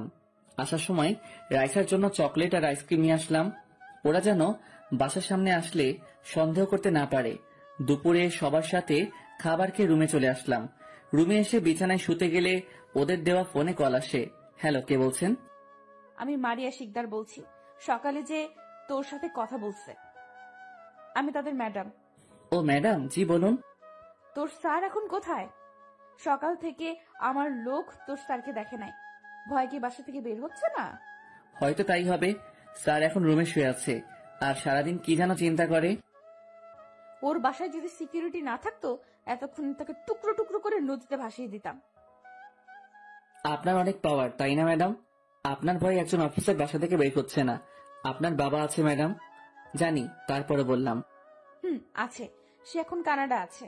তোর স্যারকে মারার পর বাংলাদেশে আসবে, ওখানে বাবার বিজনেস আছে, ওগুলো দেখাশোনা করে। আমি মনে মনে বললাম, সব কিছু কিছু অবৈধ সম্পদ। তোর বাবাকে একবার যদি পাই তাহলে সেই দিন হবে তোর বাবার শেষ দিন। ও, আপনি কি স্যারকে মারতে পারবেন? শুনেছি স্যার ট্রেনিং ছাড়া আর্মি অফিসার হয়েছে। তার সাহসিকতা দেখে ওনাকে ট্রেনিং ছাড়া তাদের প্রধান তাকে অফিসার বানিয়ে দিছে। ওসব অফিসার আমার বাবার হাতের খেলনা। পুলিশ, র্যাব, বিজিবি আমাদের কিছুই করতে পারেনি। ওর মতো সামান্য আর্মি অফিসার আমার বাবার কিছুই করতে পারবেন। তা আপনার কথাই বুঝতে পারছি। আপনার বাবার অনেক ক্ষমতা। কথায় আছে না, বাপ যেরকম তার মেয়ে তো ওই রকম হবেই। শোন, তোর স্যার কি করে না করে আমাকে সবকিছু জানাবি। খুব শীঘ্রই তাকে ওপারে পাঠিয়ে দেব। আমি যখন তখন তোকে ফোন দিব। ঠিক আছে ম্যাডাম। মারিয়া ফোন কেটে দিল। আমি মনে মনে বললাম, পাখি তুমি এখন নিজেই আমার কাছে আসবে, তোমাকে ধরতে আমার তোমার কাছে যাওয়া লাগবে না। আমি রাফিকে ফোন দিলাম।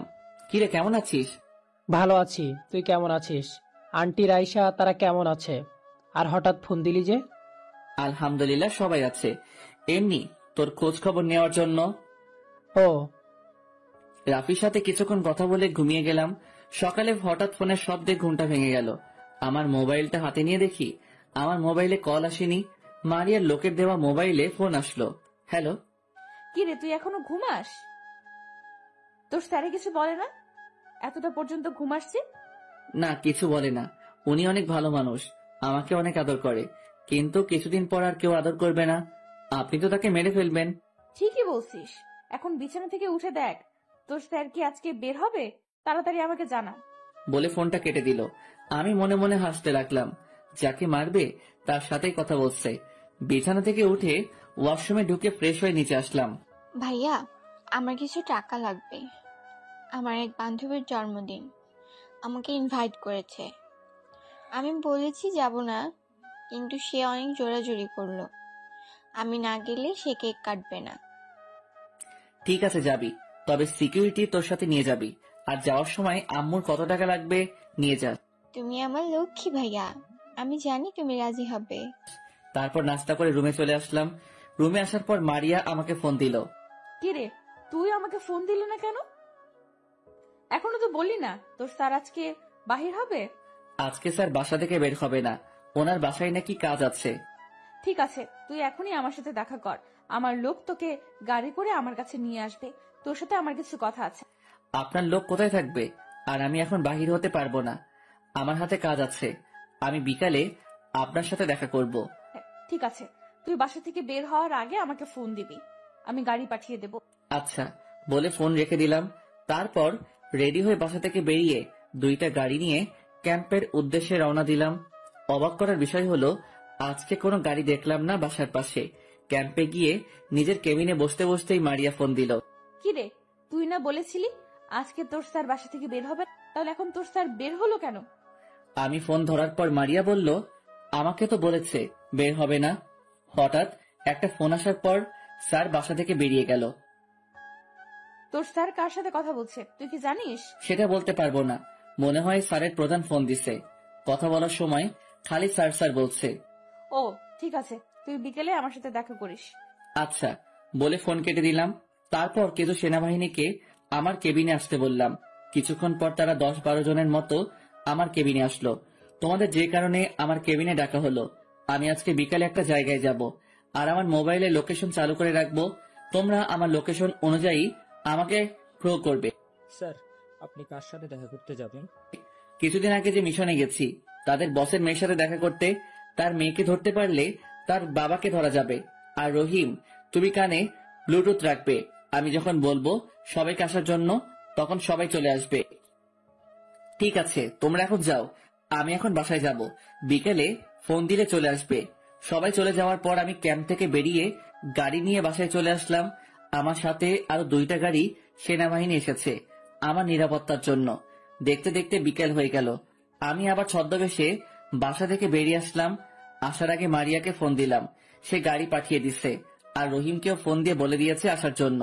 বাসা থেকে বেরিয়ে হেঁটে হেঁটে একটু দূরে যাওয়ার পর আমার সামনে একটা গাড়ি আসলো। ভিতর থেকে বলল গাড়িতে উঠতে, তাদের মারিয়া ম্যাডাম পাঠিয়েছে। আমি তাদের গাড়িতে উঠে গেলাম আর মোবাইলে লোকেশন চালু করে দিলাম। কিছুক্ষণ পর দেখি তারা একটা রেস্টুরেন্টের সামনে গাড়ি থামালো। আমাকে বলল ভিতরে যেতে, তাদের ম্যাডাম নাকি ভিতরে আছে। আমি গাড়ি থেকে নেমে রেস্টুরেন্টের ভিতরে ঢুকে গেলাম। ভিতরে ঢুকে দেখি মারিয়া একটা টেবিলে বসে আছে। আমি তার সামনে গেলাম, তারপর তাকে সালাম দিলাম। ও, আপনাদের তো বলতে ভুলে গেছি, তারা জানে আমার নাম কুদ্দুস। ওয়ালাইকুম আসসালাম। তুই তাহলে কুদ্দুস, তুই মুখে মাস্ক পরে আছিস কেন? ম্যাডাম, আমার মুখ আগুনে পড়ে গেছে, চেহারা অনেক খারাপ হয়ে গেছে, আপনি দেখলে ভয় পাবেন, তাই মুখটা ঢেকে এসেছি। শোন, আমরা আজকে রাতে তোর স্যারের বাসায় হামলা করব। তারা সবাই ঘুমালে তুই আমাদের বলবি। ম্যাডাম, আপনারা কিভাবে হামলা করবেন? ওনার বাসার চারপাশে তো সেনাবাহিনী মোতায়েন করা হয়েছে। তারা সবাই ঘুমালে তুই আমাদের বলবি, হামলা করলে বুঝতে পারবি। আর তুই নিজে সেভে চলে যাবি, কারণ তোর গায়ে বুলেট লাগতে পারে। আমাকে এটা বলার জন্য এখানে এনেছেন? এটা তো ফোনে বলে দিতে পারতেন। এটা বলার জন্য তোকে ডাকি নাই, তোকে দেখার জন্য ডেকেছি। আপনি এত বোকা তা আগে কখনো জানতাম না। আপনাকে ধরতে বাঘকে নিজের কাছে ডেকে এনেছেন। কি বলতে চাস তুই? আর তোর কত বড় সাহস আমাকে বোকা বললি? কে তুই? আমি মুখের মাস্ক খুলে ফেললাম। মারিয়া আমাকে দেখে অবাক হয়ে গেল। আমি সাথে সাথেই রহিমকে বললাম ভিতর আসার জন্য। রহিম সবাইকে নিয়ে ভিতরে চলে আসলো। বাহিরে যারা পাহারায় ছিল তাদের গাড়িতে তুলে ফেলেছে। কি মিস মারিয়া শিকদার, আপনার না অনেক বুদ্ধি, তা এখন কি করবেন? আমাকে বোকা বলেছেন, এখন দেখে আপনি আমার চেয়ে বড় বোকা। যাকে মারার জন্য প্ল্যান করেছেন, এতদিন তার সাথে সব প্ল্যান শেয়ার করেছেন। তার মানে তুই এতদিন ছদ্মবেশে আমার সাথে কথা বলছিস, তোর লোকদের বোকা বানিয়েছিস, আমার লোকদের বোকা বানিয়েছিস। তোকে আমি ছাড়বো না। আমার বাবা যদি জানতে পারে তার মেয়েকে কিডন্যাপ করা হয়েছে, তাহলে পুরো বাংলাদেশে আগুন ধরিয়ে দেবে। তাই নাকি? তাহলে তো দেখতে হবে তোর বাবাকে। আগে তো বেঁচে গেলি, এবার তোকে নিয়ে এমন শিক্ষা দিব, দেখি তো বাবা না এসে কেমন পারে। হঠাৎ মারিয়ার মোবাইলে একটা ফোন আসলো। মারিয়া ফোন ধরার পর হাসতে লাগলো। আমি তো কিছুই বুঝতে পারলাম না। মারিয়া আমার হাতে ফোন দিল। নে কথা বল, তোর আদরের বোন রাইসা এখন আমার লোকের কাছে বন্দি। হ্যালো ভাইয়া, আমাকে বাঁচা। কিছু লোক আমাকে তুলে নিয়ে এসেছে, সব সিকিউরিটিকে মেরে ফেলেছে। বোন, তোর কিছুই হবে না, আমি এখনই আসছি। ভাইয়া, ওরা আমাকে অনেক মেরেছে, শরীর থেকে অনেক রক্ত বের হচ্ছে। তুই এসে আমাকে নিয়ে যা, আমার অনেক কষ্ট হচ্ছে। আমি কি বলবো, চোখ দিয়ে পানি পড়ছে। যে বোনকে আজ পর্যন্ত একটা থাপ্পড় মারি নাই, আজকে আমার জন্য তার শরীর থেকে রক্ত বের হচ্ছে। আগে রাইসাকে উদ্ধার করি, তারপর মারিয়াকে এটার কঠিন জবাব দিব। বোন, তুই কান্না করিস না, তোর ভাইয়া এখনই আসছে। তারপর মারিয়াকে বললাম, আমার বোনকে ছেড়ে দিতে বল। আমার বোনের যদি কিছু হয় তাহলে আমি তোকে বাঁচিয়ে রাখবো না। আগে আমাকে ছেড়ে দে, তারপর তোর বোনকে ছেড়ে দিবে। আমি এত বোকা না। তুই তোর লোককে সেতুর উপরে আসতে বল, রাইসাকে নিয়ে ওখান থেকে তোকে নিয়ে যাব। ঠিক আছে, আমি বলে দিচ্ছি। মারিয়া ওদের বলল রাইসাকে নিয়ে সেতুর উপরে আসতে। আমি মারিয়াকে নিয়ে সেতুর উপরে চলে গেলাম। আমার সাথে সেনাবাহিনী আছে, তাদের বলছি কোনো গুলি যেন না করে। কিছুক্ষণ পর মারিয়াদের লোক চলে আসলো। তারা রাইসাকে নিয়ে গাড়ি থেকে বের হলো। রাইসার চেহারা দেখে আমি পুরো অবাক হয়ে গেলাম। তার চেহারা একেবারে শুকিয়ে গেছে, জামার জায়গায় জায়গায় রক্ত দেখা যাচ্ছে। আমার বোনের এই অবস্থার জন্য আমি দায়ী। আমি বললাম রাইসাকে ছেড়ে দিতে। তারা বলল মারিয়াকে আগে ছাড়ার জন্য। আমি বললাম আমি মারিয়াকে ছাড়ছি, তোরা রাইসাকে ছাড়। আমার কথা মতো তারা রাইসাকে ছেড়ে দিল। আমি মারিয়াকে ছেড়ে দিলাম। রাইসার হাঁটতে অনেক কষ্ট হচ্ছে। আমি একজনকে পাঠিয়ে দিলাম রাইসাকে ধরে আনার জন্য।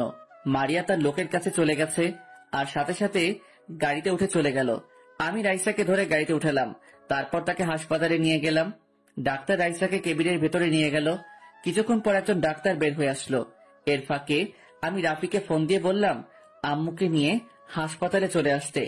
ডাক্তার, আমার বোনের কি অবস্থা? ও ঠিক আছে তো? আপনার বোনের শরীরে ছুরি দিয়ে আঘাত করা হয়েছে আর প্রচুর রক্ত বের হয়েছে। আপনি এখনই 2 ব্যাগ বি পজিটিভ রক্তের ব্যবস্থা করেন, তা না হলে আপনার বোনকে বাঁচানো সম্ভব না। ডাক্তার, আমি এখন রক্ত কোথায় পাবো? আপনারা যেই করি হোক রক্তের ব্যবস্থা করেন, যত টাকা লাগে আমি দিব। দেখুন, এখানে টাকার কথা না, হায়াত মতের মালিক উপরালা। আমরা উসলে মাত্র, আমরা অনেক জায়গায় খবর পাঠিয়েছি, কিন্তু এখনো কোনো খবর আসেনি, তাই আপনাকে বললাম। হঠাৎ আম্মু এসে কান্না করতে করতে বলল, রাশেল, আমার রাইসের কি হয়েছে? আম্মু চিন্তা করো না, রাইসা ঠিক হয়ে যাবে, ওর কিছু হবে না, তুমি কান্না করো না। এখন কি অবস্থা রাইসার? ডাক্তার বলেছে বি পজিটিভ রক্ত লাগবে 2 ব্যাগ, কিন্তু কোথাও রক্ত পাওয়া যায়নি। এখন আমি কোথায় রক্ত পাবো? তুই কোনো চিন্তা করিস না, রক্ত আমি দিব। আমার রক্তের গ্রুপ বি পজিটিভ। তুই আন্টিকে নিয়ে এখানে থাক, আমি রক্ত দিয়ে আসছি। বলে রাফি ডাক্তারের কাছে চলে গেল। 1 ঘন্টা পর রাফি বেরিয়ে আসলো। এসে আমাকে বলল, চিন্তা করিস না, আল্লাহ দিলে সব ঠিক হয়ে যাবে, রাইসার কিচ্ছু হবে না। আমি রক্ত দিয়ে এসেছি। আমি রাফিকে ধরে কান্না করে দিলাম। তুই সারা জীবন আমার উপকার করে গেলি, তোর এই ঋণ কখনো শোধ করতে পারবো না। ধুর পাগল, আমি বন্ধু হিসেবে করতেই পারি। এখন আল্লাহর কাছে দোয়া কর, আল্লাহ যেন রাইসাকে সুস্থ করে দেয়। কিছুক্ষণ পর ডাক্তার বেরিয়ে আসলো। আম্মু দৌড়ে ডাক্তারের কাছে গেল। ডাক্তার, আমার মেয়ের কি অবস্থা? আমার মেয়ে ঠিক আছে তো? চিন্তার কোনো কারণ নেই, আল্লাহ দিলে অপারেশন সাকসেসফুল। তাকে এখন কেবিনে দেওয়া হবে, 3 ঘন্টা পর জ্ঞান ফিরে আসবে। আপনারা চাইলে তাকে দেখতে পারবেন। বলেই ডাক্তার চলে গেল। রাফি খাবার আনতে চলে গেছে। আমি আর আম্মু রাইসার কেবিনে গেলাম। কেবিনে ঢুকে দেখি আমার বোনটা কি সুন্দর করে ঘুমিয়ে আছে। আম্মু রাইসাকে দেখে কান্নায় ভেঙে পড়ল। একজন নার্স বলল, রোগীর পাশে কান্না করা যাবে না। দেখতে দেখতে 3 ঘন্টা চলে গেল। রাইসার জ্ঞান ফিরেছে কিছুক্ষণ আগে। আম্মু রাইসাকে খাবার খাইয়ে দিল, পরে ওষুধ খাইয়ে দিল। আমরা সবাই তার সাথে খাবার খেয়ে নিলাম। রাইসা, ওরা তোকে কি কি করেছে? তারপর রাইসাকে যেভাবে বলল, আমার মাথা পুরো গরম হয়ে গেল। মারিয়া শিকদার, আমি তোকে ছাড়বো না। তুই আমার বোনের শরীর থেকে রক্ত জড়িয়েছিস, এর প্রতিশোধ আমি অক্ষরে অক্ষরে নিব।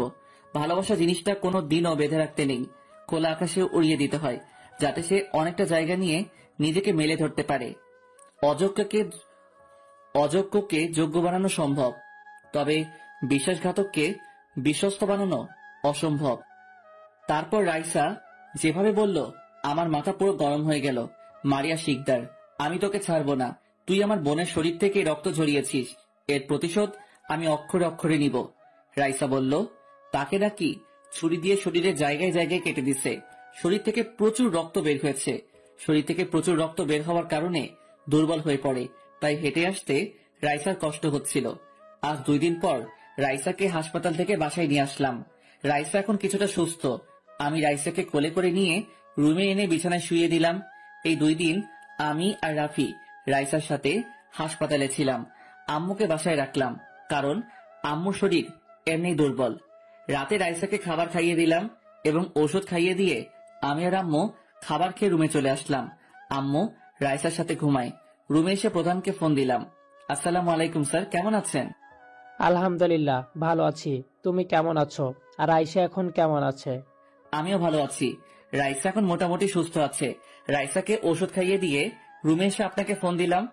ও আচ্ছা, শোনো, আমি জানি ওই আরমান শিকদারের লোকেরা তোমার আবার ক্ষতি করতে চাইবে, তাই বলছি রাইসা আর তোমার আম্মুকে বাইরে পাঠিয়ে দিই।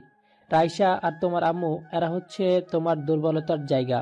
আরমান শিকদারের লোকেরা চাইবে তোমাকে কিছু করতে না পারলে তোমার পরিবারের ক্ষতি করতে।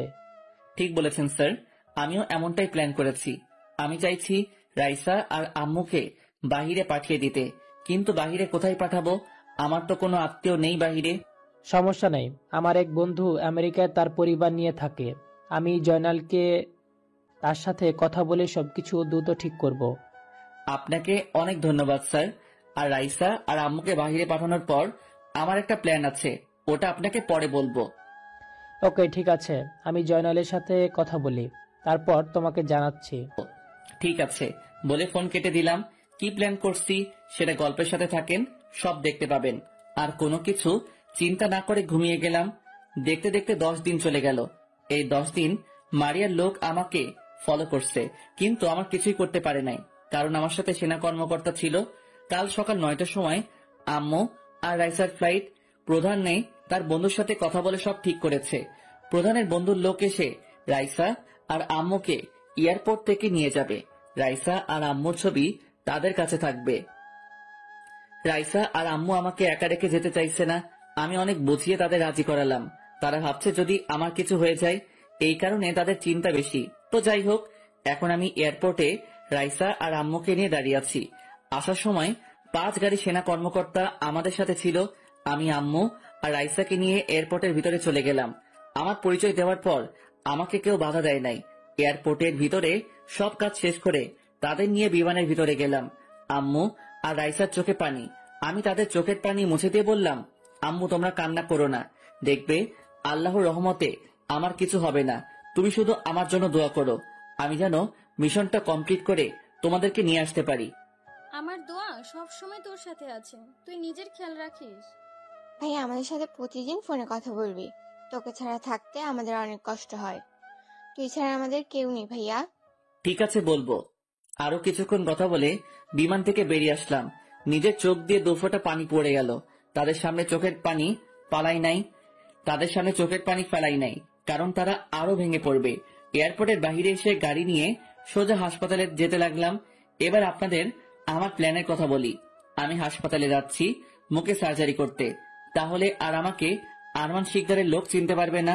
সার্জারি করার পর আরেকটা প্ল্যান আছে, সেটা সাথে থাকেন, দেখতে পারবেন। বাংলাদেশের বড় হাসপাতাল চলে আসলাম। বাস্তবে বাংলাদেশের বড় হাসপাতাল কোনটা সেটাই জানি না। হাসপাতালের ভিতরে ঢুকে বড় ডাক্তারের রুমে চলে গেলাম। ডাক্তারের সাথে কথা বলার পর আমাকে একটা কেবিনে নিয়ে গেল। তারপর ডাক্তার কার্যক্রম শুরু করলো। ডাক্তারি সম্বন্ধে তেমন আইডিয়া নেই, তাই আর কিছু বললাম না। আর একজন নার্সকে বললাম আমার মোবাইল থেকে ভিডিও করতে, যাতে পরে সবাই আমাকে চিনতে পারে। একদিন হাসপাতালে থেকে পরের দিন হাসপাতাল থেকে বেরিয়ে আসলাম। আপনাদের একটা কথা বলে রাখি, গতকাল সব সেনা কর্মকর্তা চলে গেছে। আমি তাদের চলে যেতে বললাম। আর রহিম কর্মকর্তা, তাকে বললাম কিছু পুরনো জামা কাপড় আমাকে দিয়ে যেতে। পরে রহিম এসে জামা কাপড় দিয়ে গেল। আমি সাধারণ জামা কাপড় পরে হাসপাতাল থেকে বেরিয়ে একটা গাড়ি নিয়ে প্রধানের অফিসে চলে গেলাম। গাড়ি থেকে নেমে ভাড়া দিয়ে ভিতরে চলে গেলাম। আসার সময় সেনাবাহিনী আমাকে আটকে ছিল। পরে তাদের ভিডিও দেখালাম। পরে আমাকে স্যালুট দিয়ে সালাম দিল। আসতে পারি স্যার? তোমাকে তো চিনতে পারলাম না, তুমি কে আর তোমাকে কে ভিতরে ঢুকতে দিছে? আমি প্রধানের সামনে গিয়ে স্যালুট দিয়ে সালাম দিলাম। তারপর প্রধান আমাকে বলল, স্যার আমি রাসেল, এই ভিডিওটা দেখেন, তাহলে চিনতে পারবেন। প্রধানের হাতে মোবাইলটা দিলাম। প্রধান ভিডিও দেখে বলল, হঠাৎ তুমি চেহারা পরিবর্তন করলে কেন? আমি তো কিছুই বুঝতে পারছি না, তোমার প্ল্যান কি আমাকে খুলে বলবে? স্যার, চেহারা পরিবর্তন করার কারণ হচ্ছে আমি মারিয়া শিকদারের হয়ে কাজ করব, আর তাদের সাথে থেকে সবকিছু আপনাকে জানাবো। তারা কোথায় কোথায় অবৈধ ব্যবসা করে তা আমাকে জানতে হবে, তাহলে আরমান শিকদারকে ধরতে পারবো। সবকিছু বুঝলাম, কিন্তু তাদের সাথে যোগ দিবে কিভাবে? তারপর স্যারের সাথে প্ল্যানের কথা খুলে বললাম। স্যার আমার প্ল্যানের কথা শুনে বলল, এতে কি আরমান শিকদারের মেয়ে তোমাকে তার সাথে নিবে? অবশ্যই নিবে স্যার। আপনি শুধু আমার কথা মতো সেনা কর্মকর্তাকে কাজ করতে বলবেন, দেখবেন মারিয়া শিকদার আমাকে কাজে না নিয়ে পারবে না।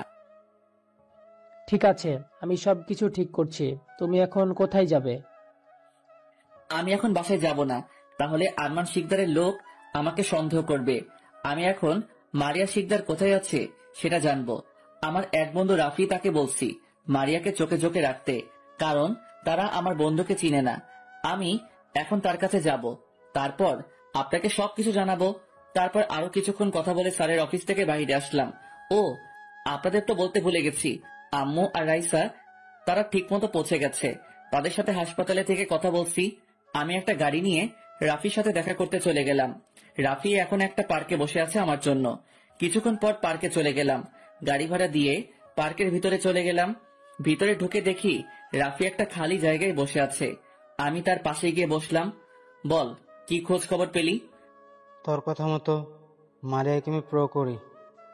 আজকে একটা রেস্টুরেন্টে মারিয়ার কথা শুনে বুঝতে পারলাম সে ওই জায়গায় যাবে পার্টিতে আজ রাতে। তাহলে তো আমার কাজ আজকে করতে হবে। আমি স্যারকে ফোন দিয়ে বলে দেই। তারপর পকেট থেকে স্যারকে ফোন দিয়ে সব বললাম। কথা বলে রাফির সাথে কিছুক্ষণ কথা বলে দুজনে পার্ক থেকে বেরিয়ে একটা রেস্টুরেন্টে চলে গেলাম। দুজনে খাবার খেয়ে রাফির বাসায় চলে আসলাম। রাফির আব্বু আম্মু গ্রামের বাড়িতে গেছে, তাই তাদের কথা বলতে পারলাম না। দেখতে দেখতে রাত 12টা বেজে গেছে। আমি আমার পজিশন নিয়ে দাঁড়িয়ে আছি। কিছুক্ষণ পর মারিয়া এইখান দিয়ে বাসায় যাবে। এবার আপনাদের প্ল্যানের কথা খুলে বলি। আসলে আমার প্ল্যান ছিল মারিয়া এই পথ দিয়ে যখন বাসায় যাবে তখন আমার লোক তাদের আক্রমণ করবে।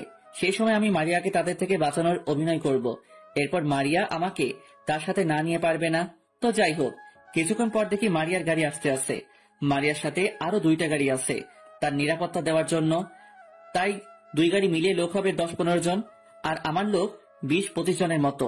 আমি হাতের ইশারা দেওয়ার সাথে সাথে আমার লোক আক্রমণ করা শুরু করলো।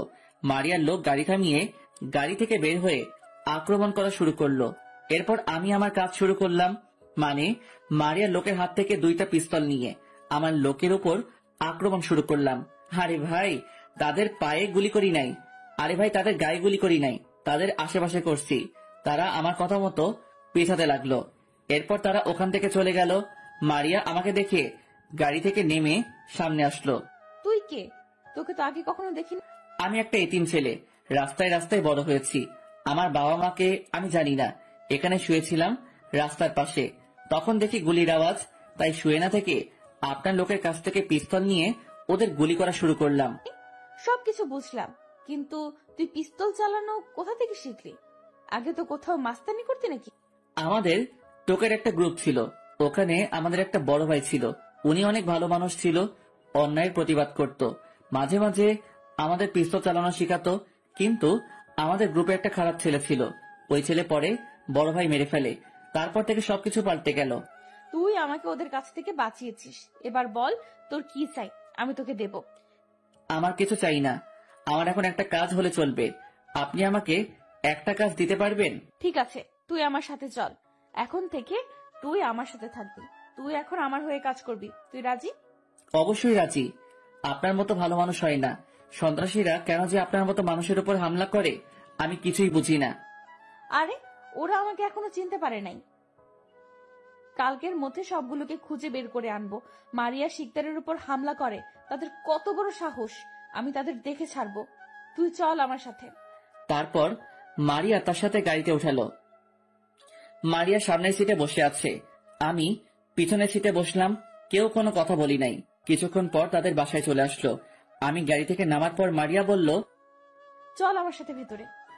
আমি মারিয়ার সাথে বাসার ভিতরে ঢুকলাম। বাসার বাহিরে অনেক সুন্দর, এর চেয়ে বাসার ভিতরে আরো অনেক সুন্দর। সব হারামের টাকা। আর কিছুদিন আরাম করো, এরপর তোদের ঘুম হারাম করে দিব। মনে মনে বললাম, আপনার বাসাটা অনেক সুন্দর, জীবনে কখনো এমন বাসা দেখি নাই, আর দেখবই বা কেমন করে। রাস্তায় রাস্তায় দিন রাত কাটিয়েছি। এখন থেকে আর রাস্তায় রাস্তায় থাকতে হবে না। এখন থেকে তুই নিজের মতো চলবি। তোর যখন যা লাগে আমাকে বলবি, আমি তোকে এনে দেব। আপনি অনেক মহান, আপনার মতো মানুষ হয় না। আপনি আমাকে রাস্তা থেকে নিয়ে এসে বাসায় থাকতে দিয়েছেন। শুন, তুই আমাকে সন্ত্রাসীদের হাত থেকে বাঁচিয়েছিস, তাই তোকে আমার বাসায় থাকতে দিছি। এখন তুই রুমে চলে যা, আজ থেকে ওই রুমে থাকবি। ঠিক আছে, কিন্তু আপনার বাসায় আর কেউ নেই? কাউকে তো দেখছি না। মানে আপনার আব্বু আম্মু? আমার আম্মু নেই। আমাকে জন্ম দেওয়ার 2 বছর পর আম্মু ক্যান্সারে আক্রান্ত হয়ে মারা যায়। অনেক বড় বড় ডাক্তার দেখিয়েছি, কিন্তু তারপরও বাঁচাতে পারলাম না। এরপর থেকে আব্বু আমাকে লালন পালন করে বড় করে, আমাকে কোনো কিছুর কমতি রাখিনি। যখন যা চেয়েছি তাই এনে দিছে। বাহ, আবার দেখি কান্না করতে পারে। আমি তো মনে করছি অহংকারী মেয়েরা কি কান্না করতে পারে, এখন দেখি তার উল্টো। মনে মনে বললাম, ও তাহলে এখন আপনার বাবা কোথায়? ওনাকে তো দেখছি না। জানি, তারপরও জিজ্ঞেস করলাম। আব্বু বর্তমানে কানাডা আছে, অফিসের একটা কাজের জন্য গেছে। কিছুদিন পর ফিরে আসবে। অফিসে কি কাজ সেটা জানতে পারি? সেটা তুই থাকতে থাকতে দেখবি। এখন কথা না বলে রুমে গিয়ে ফ্রেশ হয়ে আয়। রুমের ভেতরে নতুন জামা কাপড় আছে, ওগুলো পরে আসিস। আজকে তুই আর আমি একসাথে ডিনার কি? আমি তো এটা চিনি না। আমি তো জানি, তারপরও জিজ্ঞেস করলাম যাতে সে বোঝে আমি কিছু জানি না। ডিনার হলো রাতের খাবার খাবো। যা তাড়াতাড়ি আয়। আমি আর কোনো কথা না বলে রুমে চলে আসলাম। রুমে এসে ওয়াশরুমে ঢুকে ফ্রেশ হয়ে এসে আলমারি থেকে একটা প্যান্ট আর শার্ট বের করে পরে খাবার টেবিলের সামনে চলে আসলাম। কিছুক্ষণ পর মারিয়া ওপর থেকে নিচে আসতে লাগলো। আমি তো মারিয়াকে দেখে অবাক হয়ে গেলাম। দেখি মারিয়া ছোট একটা জামা পরে নিচে নামতে আসছে। আমি তার থেকে চোখ সরিয়ে নিলাম। মারিয়া একটা চেয়ার টেনে বসলো, তারপর আমাকে বসতে বলল। আমিও একটা চেয়ার টেনে বসলাম। মারিয়া আমাকে বলল, নিজের হাতে নিয়ে খা, এখন থেকে নিজের বাসা মনে করে খাবি। আজ পর্যন্ত আব্বু আম্মু ছাড়া কারোর সাথে বসে খাবার খাইনি, কিন্তু আজ তোর সাথে বসে খাচ্ছি, কারণ তুই আমার জীবন বাঁচিয়েছিস। কেন অন্য কারোর সাথে বসে খাবার খান না কেন? আমি বাইরের কারোর সাথে বসে খাবার খেতে পছন্দ করি না, নিজের মতো চলতে পছন্দ করি। ও, তারপর মারিয়ার সাথে কথা বলতে বলতে খাবার খেয়ে নিজের রুমে চলে আসলাম। রুমে এসে দরজা লাগিয়ে বিছানায় শুয়ে মোবাইলটা চালু করে প্রধানকে ফোন দিলাম, কারণ আমি মোবাইলটা বন্ধ করে রেখেছি, যদি কেউ ফোন দেয়। আসসালামু আলাইকুম, কেমন আছেন স্যার? আলহামদুলিল্লাহ ভালো আছি, তুমি কেমন আছো? এখন কি করছো, কিছু জানতে পারলে? আমিও ভালো আছি। এখন বিছানায় শুয়ে আপনাকে ফোন দিলাম। এখনো কিছু জানতে পারি নাই, তবে আমার মনে হয় বেশি দিন লাগবে না, অল্প কিছুদিনের ভিতরে কাজ হয়ে যাবে। ঠিক আছে, আর একটু সেবে থাকো, আর বলা তো যায় না, কখন আবার ধরে ফেলে নাকি। না স্যার, সমস্যা নেই, আমি এইভাবেই চলবো। তবে আমি মোবাইলটা সাথে রাখবো না, এটা বাসায় রেখে বাইরে যাব। তুমি যেটা ভালো বুঝো। এখন ঘুমাও, পরে এসব নিয়ে ভাবা যাবে। ওকে স্যার, আসসালামু আলাইকুম বলে ফোনটা কেটে দিলাম। তারপর ঘুমিয়ে গেলাম। সকালে হঠাৎ কারো ডাকে ঘুমটা ভেঙে গেল। চোখ খুলে তাকিয়ে আমি এত অবাক হয়ে গেলাম। ঠিকই ধরেছেন, মারিয়া। কিন্তু ও আমার রুমে আসলো কেমন করে? আমি তো দরজা ভিতর থেকে লাগিয়ে রেখেছি। কি ভাবছিস আমি তোর রুমে আসলাম কেমন করে? আরে বাসার প্রতিটা রুমের একটা করে চাবি আমার কাছে থাকে। ও, কিন্তু আপনি আমার রুমে হঠাৎ কি মনে করে? আপনি বললে তো আমি আপনার সাথে দেখা করতাম। আরে তেমন কিছু না, ভাবছি তোকে 1 কাপ চা দিয়ে আসি, তাই আসলাম। আপনি আবার কষ্ট করতে গেলেন কেন? বাসায় তো কাজের লোক আছে। আছে তো কি হয়েছে, আমি কি আনতে পারি না? কথা না বলে বিছানা থেকে উঠে ফ্রেশ হয়ে আয়, আর এই চাটা খেয়ে নাস্তার টেবিলে আয়, দুজন একসাথে নাস্তা করব। ঠিক আছে, আপনি যান, আমি ফ্রেশ হয়ে আসছি। মারিয়া আর কোনো কথা না বলে রুম থেকে বেরিয়ে গেল। হায় আল্লাহ, এই মেয়ে তো দেখি অনেক চালাক। প্রতিটা রুমের চাবি নাকি তার কাছে আছে। তাহলে তো আমি বাসায় থেকে কারোর সাথে যোগাযোগ করতে পারবো না। না, আমার যা কিছু করব সব বাইরে থেকে করতে হবে। কোনো সময় ধরা খেয়ে যাই সেটা তো বলা যায় না। আর কোনো কিছু চিন্তা না করে ওয়াশরুমে ঢুকে ফ্রেশ হয়ে এসে চাটা খেয়ে নাস্তা টেবিলের সামনে চলে আসলাম। মারিয়া দেখি আমার জন্য বসে আছে। তারপর দুজনে মিলে নাস্তা করলাম। নাস্তা খেয়ে আমি রুমে চলে আসলাম। মারিয়া তার রুমে চলে গেল। যাওয়ার আগে বলল রেডি হওয়ার জন্য। সে নাকি আমাকে নিয়ে কোথায় যাবে। আমি রুমে এসে রেডি হয়ে নিচে অপেক্ষা করতে লাগলাম মারিয়ার জন্য। কিছুক্ষণ পর মারিয়া বেরিয়ে আসলো। তাকে দেখে তো আমি একেবারে পাগল হয়ে যাব। আরে, এটা আমি কি বলছি? ওর মায়া পড়া যাবে না। আমি যে কাজে আসছি সেটা শেষ করতে হবে। ওর মতো মেয়েকে কখনো ভালোবাসা যায় না। তারপর মারিয়াকে সাথে নিয়ে বাসা থেকে বেরিয়ে আসলাম। মারিয়া আর আমি একটা গাড়িতে উঠলাম। পিছনে আরো 2টা গাড়ি আছে। তারপর আমরা যেতে লাগলাম, কিন্তু কোথায় যাচ্ছে সেটা বলে নাই। কিছুক্ষণ পর একটা পুরোনো বাড়ির সামনে এসে গাড়ি থামলো। গাড়ি থেকে নেমে বাড়ির ভিতরে গেলাম, কিন্তু ভিতরে ঢুকে আমি যেটা দেখলাম